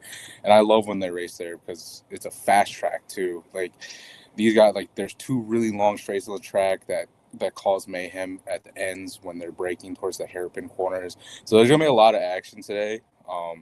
But it is a little cold up in Canada today, so that may interfere with how fast the track heats up. It's going to interfere with the grip they have on their tires, and I'm expecting a lot of mayhem to be caused because of the weather there, and there may be some rain too. So, yeah, it's going to be messy. It's nice. It's a really beautiful track, though. I did actually look it up. It is stunning. And it's probably snowing because Sook's got snow still. So that just handed out the Canadian the Canadian. How close are you to that? Nice. So- I'm on the other side of the country. boys. Completely It's the far other. across. It's the second largest country in the entire world. I am literally basically on the other side of the planet. All Canada is to me on the other side of the Toronto, planet. Vancouver. That's only two. Montreal is beautiful. I've actually been to Montreal. But okay, what are some bets that you like in the race before we love you and leave you and get to basketball? So going along with that theme of the bad weather, I'm gonna take under 19 classified cars. That's basically 3 cars not to finish the race today. I just think the track conditions and the possible rain, it's gonna cause for some drivers to slip up, go off the track, and I think this is a good bet for plus money too. It's a great bet. Sweet. Is that a hard bet to find on books or? Because a lot of the books, I found this on Bet365, but a lot of the books are doing like 19.5 at like a lower price. So I think 19.5 is like minus 225, and then 18.5 is just a little too scary for me, and then 20.5 is just not even bettable. All right, let's go. What else you got? The second bet I'm gonna take today is George Russell to win the race outright. He's in the best car on the grid. He threw me off. He's in the best car on the grid. In that Mercedes car, it's head and shoulders above any other car on the grid this year. But he's been slipping up recently. The last 3 or 4 races, his 19-year-old teammate Kimi Antonelli has won the last 3 or 4 races, and this was supposed to be George's year. He was supposed to just kind of cruise by this year, win the championship, and go down in history. But now his 19-year-old teammate is taking the spotlight from him, and it's do or die for him. And he has good history on this track. He won last year. He's placed first in everything this weekend so far. So every qualifying session, the qualifier, and the sprint race, he's placed first in everything. He seems to love this track. So do or die moment for George Russell. I'm going to take him to do it and win the race and try to get back into this championship race a little bit more. Like, imagine that, Sook. You're on the team with this guy, and this is supposed to be your year, and then literally like a 19-year-old is coming. That's how old he is, right, Antonelli? Yeah, 19. A 19-year-old just pops up onto this. Yeah, you are no longer not even just a guy that's supposed to have his best year, but you're not even the best racer on your team. You're not the best driver on your team anymore. I was gonna say this. It's the sequel to F1. I mean, I don't think we didn't notice your favorite F1 driver up on the graphic there, Brad Pitt. We noticed. All right, Pam. I'm seeing you got one more in the chamber. Talk to us. More in the chamber. This one's a little bit riskier. He's the golden boy of F1 for the past couple of years, Max Verstappen. I'm going to take Max not to finish in the top 6. Yesterday, he qualified top 6 in 6th position, so that's where he's going to start the race. But there's a lot of things going on for that Red Bull team this year. The car is not great. They lost their head engineer, Adrian Newey, to Aston Martin. But then Aston Martin's car is horrible. So I think they got the Temu version of Adrian Newey. So I don't know what happened there. But, yeah, the car is not good. Max is an ultra competitor, so he wants to, be in, that top 3, trying to fight for the wins of races and the championship. But that's just not how this car is built this year. And it's struggling. He has a couple DNFs on the year. And then Max, the competitor he is, like I just mentioned, he's not mentally into it at all. Like, he's focused on his eSIM racing and, driving other cars. He raced at Le Mans. Like, it's just like he does not care this year about F1. And, there's a lot of questions about his future in the sport. So that plus, the car not being great, I'm going to take Max Verstappen not to finish in the top 6. He also has some fast cars behind him. Charles Leclerc in the Ferrari. Hadjar's looked nice all weekend. So I think for plus 162, it's a nice bet, and it's a little riskier, but we live with risk. I like it, fam. I was gonna say too that like he's not only just struggled this year, but I know there's a lot of stuff going on if he might join a new team next year, just because of how much Red Bull has struggled with their car. And I mean, it he might not looked even pretty. be in F1 next year. Yeah. he does not care. Like he's like in the grand scheme of Formula One, he's accomplished everything. He's 4-time drivers champion winner, construction winner. He's won at every single track on the grid. He's completed a Grand Slam. Like, yeah, his career's been short compared to like a Lewis Hamilton or a Michael Schumacher, but he's done everything. He doesn't have nothing to prove. Plus, he wants to get home to his newborn baby and the supermodel wife that he has. So like could be worse. He's that type of guy too, where he's like, if I'm not getting anything out of it, like I don't want to race anymore. That's how he's always been. Yeah, and he's having success in the other cars that he's been driving. He's been driving a lot of the GT cars. But the dude lives for racing though, so I don't think he'll leave F1. I just think he wants out of Red Bull, honestly. Word. All right, man. Well, we're going to have some fun in Montreal today. Thanks for coming and bringing us the vibes for what's going to happen at the Canadian Grand Prix. Chat, go look at FAM's video. He kind of broke down all the stuff he talked about today and some other stuff as well, posted on the timeline. Appreciate you, and maybe a little sprinkle on some fun there as well. So we appreciate you stopping by, man. Thanks so much. Thanks for having me. Yes, sir. Thanks, Take it easy. Peace. Way to go. Absolute Go. All right. Sorry, championship starts in 5 seconds. If I want them as an underdog, I gotta take Real Madrid. Sorry. Go. Just chat if you want to kill. That team is crazy. Tail. Is this Eurobasket or EuroLeague? Yeah. And they scored a record like amount of points in the last game. Like that offense is fucking crazy. They got Luka 2.0 or something. They have Mario Herzegovina, who's drafted 5th overall. They have Campazzo. They have Sergio Llull, who's like one of the most legendary players. And they have Saskatchewan's Trey fucking Lyles. Oh, Trey Lyles. Wow, what a pull. Oh, what a pull. Fuck. This is you can't get it live? I can take it live for 2:30. Is it EuroLeague or Eurobasket? Eurobasket. No, EuroLeague. Yeah, it's EuroLeague, right? What is going on? Sook is like won't bet baseball, but randomly wants to dive into like the Euro. He has the EuroLeague tab. Yeah, that tab's always been there. Always got that tab. All right, let's play a quick game. Don't get got with V. Excited to play, and then we will talk the rest of the show about Game 4 tonight in San Antonio.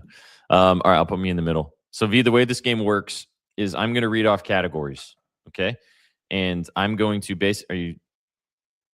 Throwing my phone away. I don't get to bet this game. I apologize. I'm done. V's also, I'm explaining the rules to him, but he's having to listen to somebody else. You good now? Yeah. Okay. All right. So the way this game works is I'm going to say a category, right? And I have something in my head in this category that I have the answer to. Your job and Sook's job is to say something else in the category that's not what I have in my head. If you say what I have in my head, then you get got. If you don't, you move on to the next round.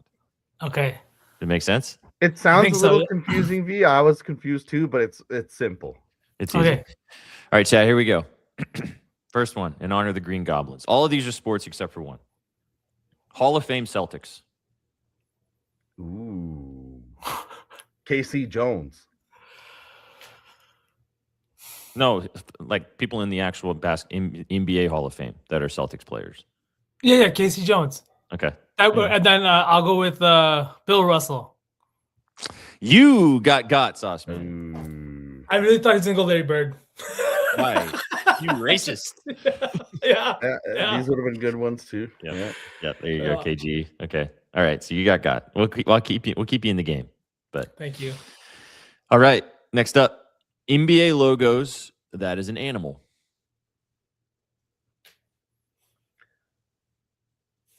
Why is this so difficult right now? Okay, I got one. Okay. Did I just say it? Yep. The Raptors. You pass. Well done. Okay.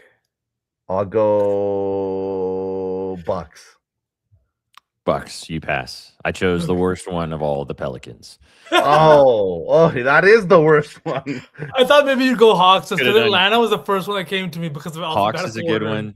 Yeah, Pistons, Grizzlies, Timberwolves. Oh, Pistons. I forgot about that. Pistons a sneaky one because it's like a piston and then it's a horse. Yeah.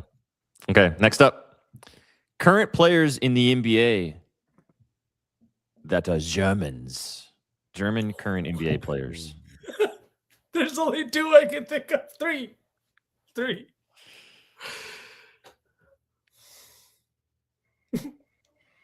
I'll go Franz Wagner because it feels like the most obvious one. Franz the elder Wagner. Wagner, Mo Wagner. Both Wagners, you boys pass because I was thinking of Isaiah Hartenstein. Oh, Nah. Hartenstein. Not even Isaiah Schroeder. Hartenstein, not Schroeder. No. I Okay. thought you would have gone with Schroeder. That's what I was Me trying to too. avoid him. No. I zigged when you guys zagged, but he didn't need to. All right. Next up, Canadian province that ends in a vowel. This is specifically for these cats. Canadian province that ends in a vowel. I'll go with Manitoba. Oh, You are safe, Sauce Man. Well done. PEI. It What doesn't is end with an PI? A.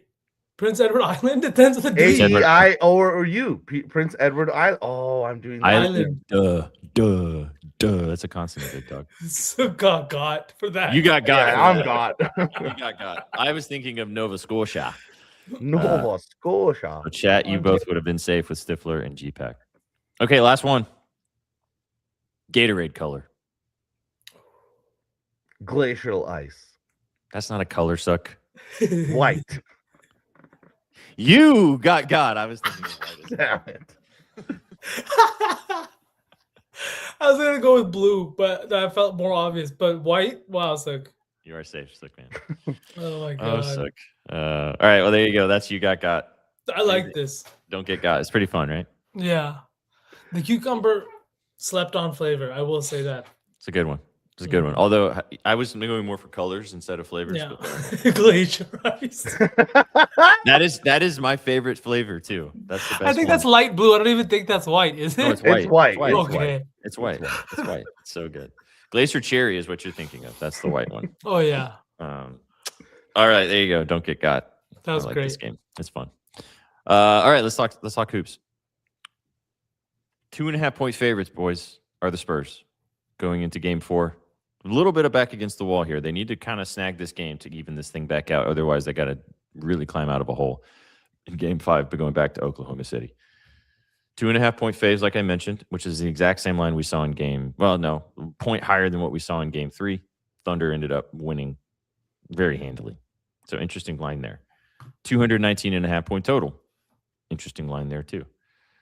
I want to get you guys' thoughts because we had the exact same conversation yesterday, Sook, Danny, and myself, about the Knicks and Cavs line and how the Knicks line just seemed so easy and free to me. And I didn't overthink it necessarily because I took the Knicks team total, but it was always the Knicks. Are we doing the same thing here? Is this Thunder plus 2.5 and you don't overthink it? Or do we think the Spurs come back and punch them in the mouth and we get best out of 3? My gut tells me that the Spurs come out to play, but after what we saw in the last game, the Thunder really just know how to win games. And in a game where we thought that Isaiah Hartenstein might be picking up some ticky-tack fouls, where that the whistle might kind of reverse course because of what we saw in game 2, or sorry, in game 3, or so, game 2, it didn't. We didn't see that, and we saw Wemby instead make some stupid mistakes, pick up some dumb fouls, and that's not something that I would have expected from a guy like him. And I think that in that moment, your first home game of this Western Conference final, this is a time that you were supposed to step up and play really well for your team. And then seeing him in that kind of like having to deal with the not picking up the 4th foul early in that 3rd quarter, and the way that he defends, and he doesn't have that same freedom. I want to say the Spurs are going to respond, but then the post-game comments too, it's not that I think they were bad, but it's kind of highlighting the Spurs' lack of secondary option here. And I want to ask Sook this because obviously we've seen the Spurs kind of rolling for the last few games before this series. Even in that first game, how well they played in that tight game, and they were able to sustain every single run. Do you think that De'Aaron Fox is kind of slowing down this offense in any way because he was the biggest factor to come back in that game? And to me, it looked like the offense was stagnant and slow and sometimes just dependent on him a little bit too much. Short answer, yes. Yesterday I drank 2 caffeine teas and I bitched about this. Like, I don't understand how a guy in 2 ankle braces that's limping in from the scorer's table is giving you beneficial minutes. Like, it makes no sense to me. Maybe it's ego, maybe it's like, well, I don't know what's happening. You can't tell me that a guy that's literally going like this while he's going to the free throw line is going to be doing well for you on defense against a team that's coming off a championship. So, like, short answer, yeah, I think he's hurting them. And he's not on the injury report today, so I guess SPJ will find out what's going on. And that's frustrating to me too, because with a star player like that, like sometimes it's harder to bench them or to monitor their minutes in a way where they're not hurting the team. Sometimes you need to make the executive decision and have them sit out. I also think that their defensive approach. Real quick, like, yeah, I don't think D Fox is that guy. I don't think he should have that amount of leash of like, oh yeah, you're still our guy. Like, you're not. He's not Wemby. He wasn't even here. So he was not here in San Antonio where he did all the things that he did. He took Sacramento to the playoffs. He did those things in Sacramento. He has no pull here, in my opinion, and he shouldn't. And SPJ, the other thing I want to talk about is, you brought this up on the timeline, is the defense. You have to stop selling out at SGA and at some point understand that 3 is worth more than 2. And if you are going to continue to allow the Thunder to shoot almost 40 to 50% of their 3 is wide open, you are not going to win this game. You're just not going to. I think it's a great point. And like you said, I said this on the timeline. I was looking at stuff and I was kind of trying to think about, I put all of my personal opinions about this team aside and was trying to just dissect what I thought that Mitch Johnson was going to do in game 4. And I think that the only way that you can possibly look at winning this basketball game tonight and then possibly trying to win this series, I think you just got to let SGA possibly drop 40, because double teaming him, throwing the house at him, and his ability to facilitate out of that is leaving Alex Caruso to shoot over 55% from 3. You're getting guys like J-Dub or Jalen Williams and guys like, Cason Wallace and all these other guys. Jared McCain. I mean, if anything, I could step up to some of these 3-point shots and probably knock one down. They're wide open. And you just, as you said, you cannot do that. So I think you have to kind of live with the poison of, if SGA drops 35 to 40, at least you're not getting 20 points from Jared McCain. You're not getting 5 points from Alex Caruso. You're not getting 15 to 20 points from Cason Wallace. You're not getting 5 3-pointers from Jalen Williams because he's standing there wide fucking open in the corner. So I think that will be one of the adjustments we see today, is that side of it on the defensive side. But offensively, they got to get back to featuring Victor Wembanyama down low. I don't know what they're doing and not getting him featured down on the block, and then just letting happen what is going to happen around that. You get open shots because of that. You get the Thunder in foul trouble because of that. They went away from it last game because they were, I don't know what they were doing offensively, and it probably leans into what you were talking about with Fox. It's hard, and both of these teams are dealing with the same issue of, you have a superstar caliber player that is not playing at 100% capacity. Do you then, and Danny brought up the point with us, Sook, about if they win game 3 without J-Dub, do you just sit J-Dub out in game 4? Because, like, obviously preparing to have a 75 to 80% J-Dub in your lineup totally messes up your defense, your rotations for the other players preparing to play. If you just say he's not playing, it's okay. Get a little more rested, big dog. And then the other guys know their roles immediately going into the game. Whereas if you have to shuffle and change that as the game is going on, it's just a little bit more challenging to prepare. I think that the Spurs might have to do the same thing. It seems like Fox is going to play. It seems like he's okay. But, like, I do think it messes up the rotation. I think it messes up what they're able to do fluidity-wise on offense. And that is causing issues with how efficient they can be scoring the basketball. So I don't know what they're going to do. The biggest thing, though, is, like you said, they have to figure out a way to – I just think you stop doubling SGA. Just let him go one-on-one with Stephon Castle. If you get some – I mean, you maybe double him every once in a while, right? We'll see that right away. We'll find out. Like, we talked about this on Saturday, like how you were talking about, like, they're doubling him at half court. They're playing kind of 3-quarter court where the Thunder are getting into their motions more quickly. I think in the first few possessions, we'll get the answer to your question of if they're going to commit to the same game plan. And I kind of lean with you of, like, why? It hasn't worked. It hasn't, and it wouldn't be the first time we've seen a let that guy get his strategy work in the playoffs or at a high level. It's been done to LeBron, because sometimes LeBron 40 is better than the bench 60. You know what I mean? And that's what's been happening with this Thunder team is that guys are coming in, they're getting open shots because of the attention that SGA is drawing. And it's something that you usually see teams employ when they don't have the guy to guard somebody like that one-on-one. Yes, Shea might get 40, but he's going to have to earn 40 against a guy like Stephon Castle. He's going to have to earn that 40 with a guy like Victor Wembanyama protecting the rim. If you, with your defense and the guys you have in that locker room as the Spurs, can't guard him one-on-one, what chance does anybody else in the league really have, right? I just don't understand it. And I think you need to make an adjustment before you go down 3-1, not after.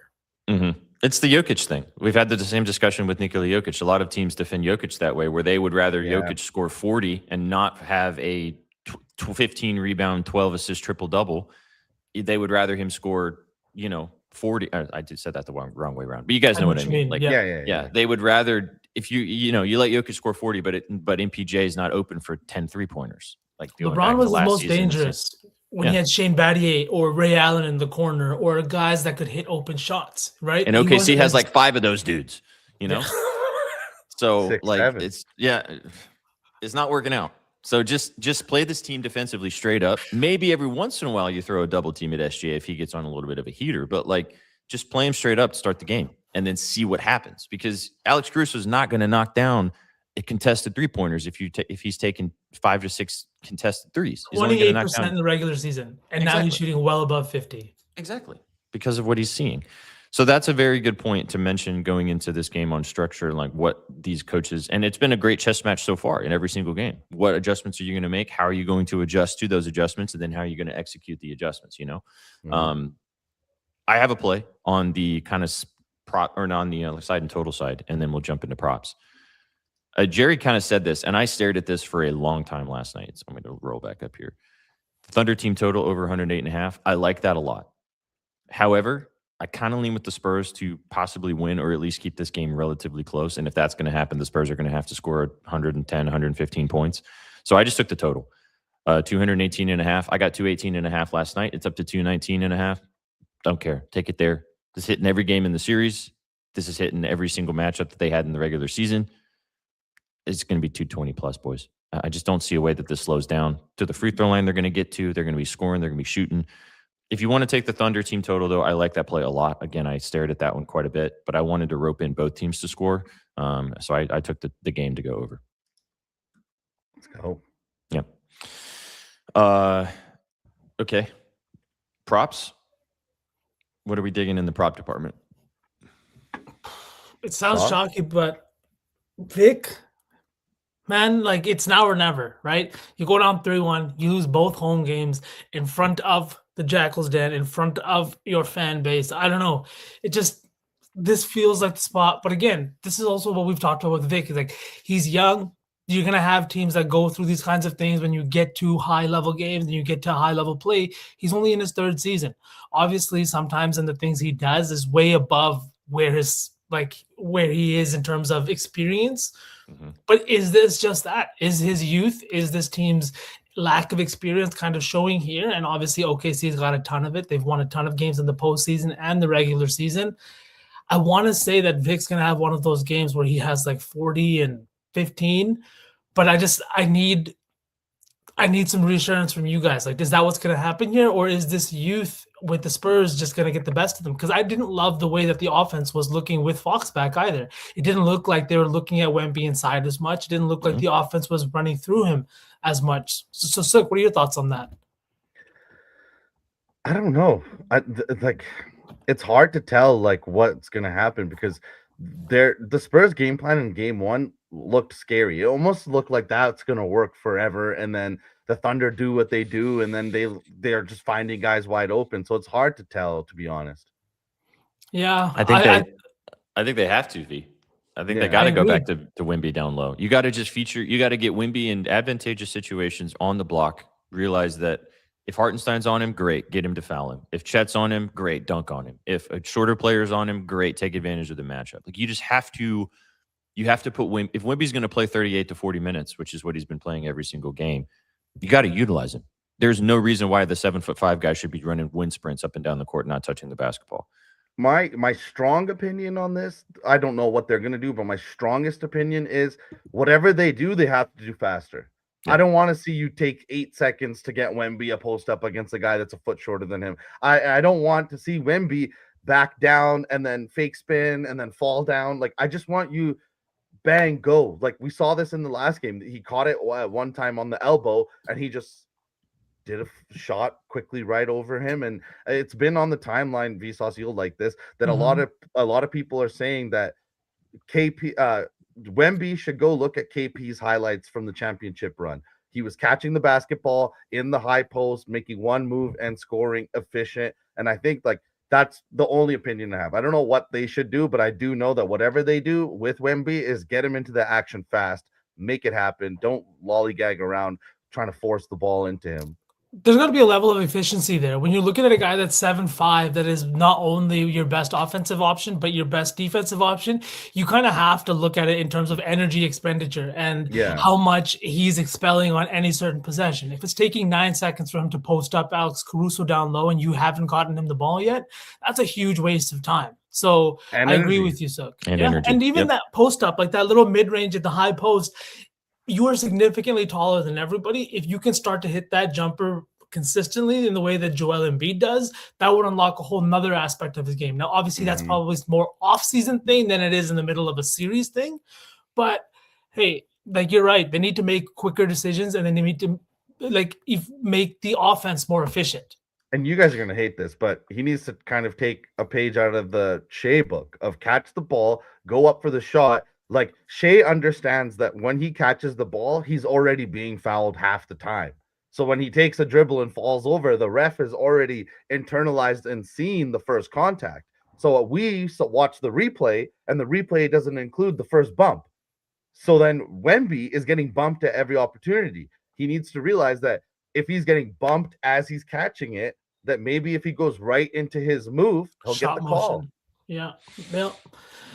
I think it's going to be an interesting game. I'm very excited for tonight's game, man. I think that it's going to be one of those games, and I think that Wemby's going to have his handprints all over it. I think another guy that Spurs won today, just for God, enjoy ourselves. I think so too, man. And I'm going to hold my tongue on clapping back on the SGA stuff. We'll just move on. I don't want to get into yet another argument about this. No. I have a play on I know you said you have another one, 2V, but I just want to get this out since chat's kind of talking about this guy as well. I don't think J-Dub's going to play again, boys. I think that this game he sits out. Maybe he does play, but I mean, he's been questionable. I don't think he's 100%. And without AJ Mitchell in the lineup, Cason Wallace has been really good in this series the last couple of games. I think they're going to deploy him once again. 14.5 PRA just feels way too low. He hit this in the last game without Williams with 11 points, 5 rebounds, and 4 assists. He's hit this in back-to-back games with pretty similar numbers in both games. No Mitchell as well, obviously, like I mentioned. I think McCain obviously can get out and do the same thing again offensively if you want to go back to him, but I like what Cason Wallace does on the defensive end, which is going to be a reason why Daigneault can trust him out there even more. Rebounds, some assists, some facilitating, knocking down some open shots. The 14.5 just feels too low. I know Flo said he likes his steals. I'm sure Sook, you would probably had a gander at that with the 2+ steals. Yeah. Chad's been talking about the threes. Anyway you want to take Casey today, I think the lines are low enough. I really like this. And I think this line will change eventually if J-Dub does get ruled out. And I love this because everyone is all bright and shiny and wide-eyed with Jared McCain, but Cason Wallace was the 9th overall pick. This is a guy that is in the top 10 of steals on the season. They really rely on his perimeter defense, and 14.5 PRA for a Swiss Army knife kind of guy feels very comfortable. I like that one. I'm probably going to tail that. Let's go. What was the other one B you were going to say? No, I wasn't gonna. There's Wemby's assists. They're talking about it in chat too, because in the comments he also made, he's like, I think I need to be better about making my teammates better. And I don't know if that necessarily means he's going to now try to facilitate a ton more, but I mean, the assist line is there. You could also look at the RA. Keldon Johnson is another guy. But on the Thunder side, I was looking at what's his name? The other Jalen Williams. Like he has been hitting a couple of threes, and you know that I'm always like looking for these kind of like weird spots. his playing time has not been there. He comes out for maybe 10, 11 minutes at a time, and it's very sporadically. But I'm just thinking with no AJ Mitchell, no Jalen Williams, are they going to need some bodies at a certain point, especially if Isaiah Hartenstein does pick up maybe 1 or 2 quick fouls? I just don't know if I can get to the window on a guy like him. Every time I take the RA, it's points. Every time I take the PRA, it's just like 4 assists and 5 rebounds is what he finishes the day with. So I probably won't get there. It's just the Thunder have so many guys in this rotation. On the Spurs side, too, I loved Chef's call out on Vassell. He's been really good. He's been playing a ton of minutes, and I do think that he's got to have a better game. Nobody's talked about Fox, so I'm assuming that nobody likes anything to do with him today. I don't think he's 100%, and he's one bad ankle twist away from not playing the rest of the game. So I don't like betting on guys like that in these situations. Yeah. That's not like LeBron or, big-time huge players. Like, I just can't. Just real quick, because it's in chat, and I've been thinking about this, and I took it last game in a parlay, and it was what sold my parlay. But Caruso's points is still 10.5 on most books.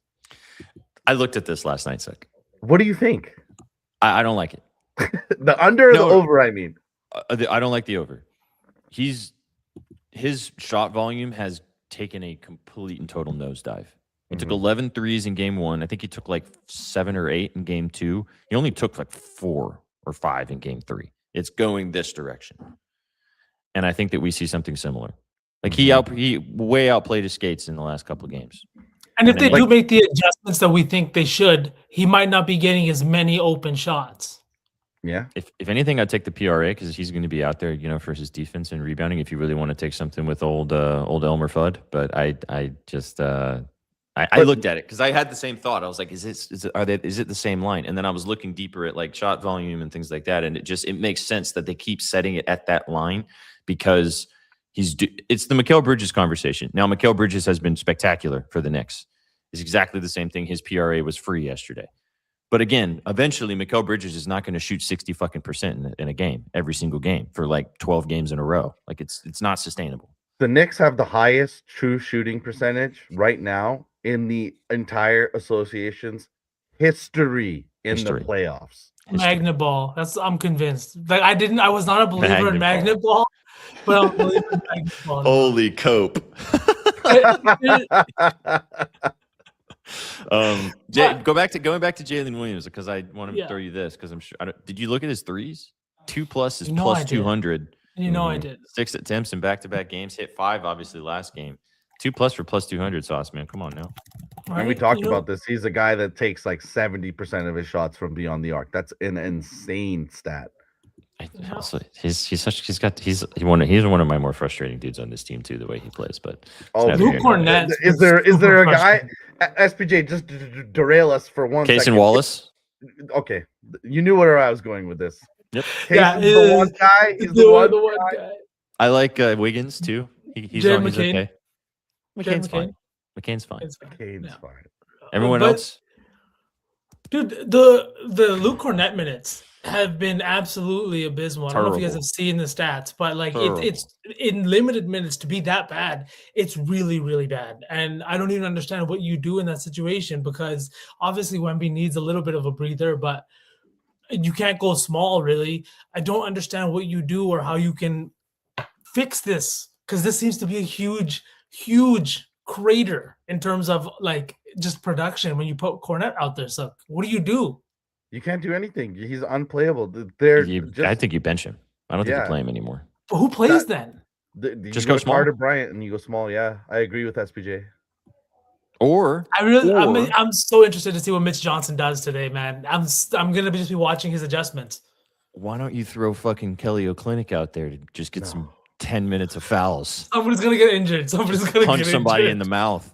No, I think the only thing you can't, because it's gotten to the point now, and Mitch Johnson is obviously smart enough, and that coaching staff is smart enough, like you said, V, that it is well documented that Luke Cornett's minutes have been a ginormous issue for this team, which has not been the case. I mean, they were calling him the best backup center in the NBA leading into this series. I just think you get a lot of hype when you come off the Celtics. Yeah.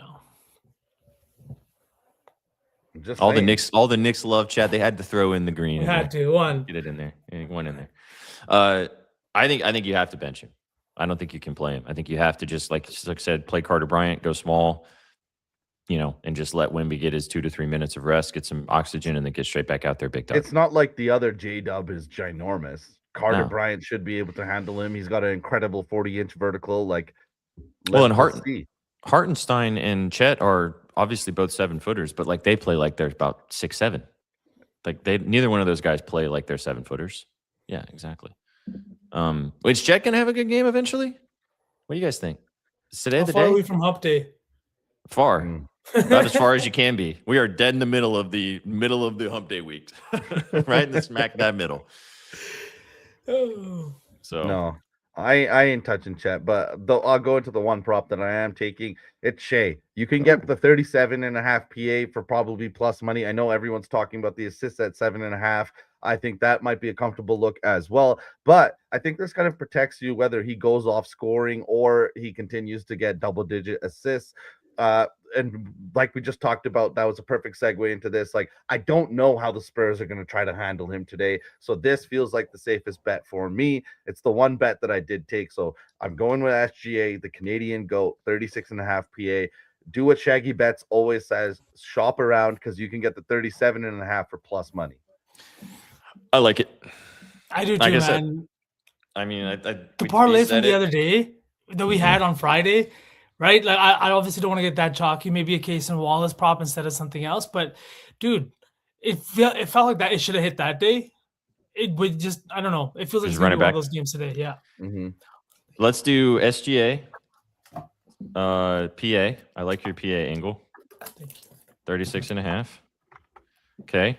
Let's do. You guys do with the over for the game? I like that. Yeah. Okay. Over. Wemby. PRA. Sure. Yeah. Straight back. 42.5. And then, are you guys cool with Kaysen Wallace? Love it. PRA. Do we want to do another Spurs prop or should we just leave it at 4? 4 is comfy. 4 is comfy. The only one I was going to say is Vassell, but I'm down to just leave it off. Why can't I do? Oh, it's not letting me do this. Hang on. And Wemby PRA, you said, right? I mean, we can talk about Wemby if you guys want. I know V said the PR. Chat likes the assist. I like that angle. I think that it's got to be a Wemby day, right? Yeah, I love the assists. I've always said this. Like, that's how you unlock him. And like, look at Cat. Shot attempts, cratered, assists way up, team going bonkers. Sometimes it's like the least expected thing that kind of unlocks you. And Wemby's still a shot guard, so maybe his assists kind of unlock him. I Should we can't take the do. assist? Nah, I think he scores. Yeah, Me take too. it all. PRA. I can't take the PA for SGA. You guys just down to take the points? I Yeah. am. Do you want to take PRA? Or is that probably Sure. adding in the rebounds for no reason? So No, we can add the boards, right? 41.5. or is that too high now? No. Yeah. 41.5. And then Kaysen Wallace. What was the fourth leg? Wemby PRA. Oh, I thought. the over. The over, yeah. Chat wants to add Vassell, and Chef really liked Vassell. Do you guys want to make it a 5-legger? I'm down to throw Vassell in there. We could even take out the over and take Vassell. But I'm also down to just leave the over in there too, because everything's going over. It's just all going over. What do you guys want to do with Vassell? Threes, points, PR? I can only do PRA or points. I Or kind of lean threes. points. 13.5 feels low. Yeah. Or threes. He hit 3 threes again last game. The line's 3 again. Mm-hmm. Minus 115. I think I like the points a little bit more. Because if he does hit 3 threes, he'll be right there close. Yeah. You can get to the cut free throw line. Mhm. All right, 13.5. Yeah, without the over, it actually gets it up to over 1,000 plus 1,000. So that's fine. So Wemby for 42.5 PRA, Kaysen Wallace 14.5 PRA, SGA 42.5 PRA or 41.5 PRA, Vassell 13.5 points plus 1,000. Let's go. Game 4. Game 4, Game baby. 4. Feels good. Let's go. Yes. Also, what's up, Nationwide Prod? Appreciate you stopping by. Thanks for the comment. Indeed, we talked about this. We shall see. SGA maybe score some points tonight, but we put the PRA in the parlay. The assist looks nice as well if you want to go that direction. Yep. Thanks for the comment. Our good stuff, boys. This feels nice, boys. This feels really nice. Mm-hmm. Yes, thank you, Ghost. Thank you. Indeed. Could you imagine if that was my life? His treehouse with his. Jeez. Sauce man. Sauce man reads out loud. Yeah, let's read comment out loud. That sounds good. Yeah, the one that Sook didn't bring up. Let's read that one out loud, right? Honestly, half the stuff Ghost says is so funny, and then I just can't bring it up because it will derail us. It will 100% derail us. Just read with the eyeballs. Chat, we appreciate you guys tuning in for the All Sauce team today. Hope you guys enjoyed the hour before us as well on the dub right here on the Betting News Network. Boys, have a great Sunday. Have a great saucy Sunday. And enjoy this game tonight. It's going to be fun. We'll be back with you guys live tomorrow morning. Happy Memorial Day weekend. It's Memorial Day tomorrow. No morning spread in the morning. No any given wager. So you only have Betspresso tomorrow in the evening time to celebrate Memorial Day. Mr. Sook, myself, and DB will be live with you guys. No Sauce Man tomorrow. And we will get after it with you guys tomorrow for Memorial Day. So have a great holiday weekend. You guys got any fun? Are you doing the rest of the day today before we get out of here? I don't know. Ghost is apparently dropping my activities in chat right now. Where's Kanika? Kanika, is that happening? No, god damn it, no. End the show. End the show. What the hell? You guys came the winners. You stayed for the vibes. Have a fantastic day. Enjoy Game 4 tonight. We'll catch you guys. Please, Spurs, can we get a best of 3? Can we just tie this? OKC. Okay, so you can't jump it up. You said you wanted to have another, another. I've had enough of him back and forth. All right, we want Game 4, Suck. Okay. We want 7. We want 7. You guys came to winners to stay for the vibes. So great Sunday. We'll catch you guys tomorrow. Take it easy, chat. What you know about rolling down in the deep?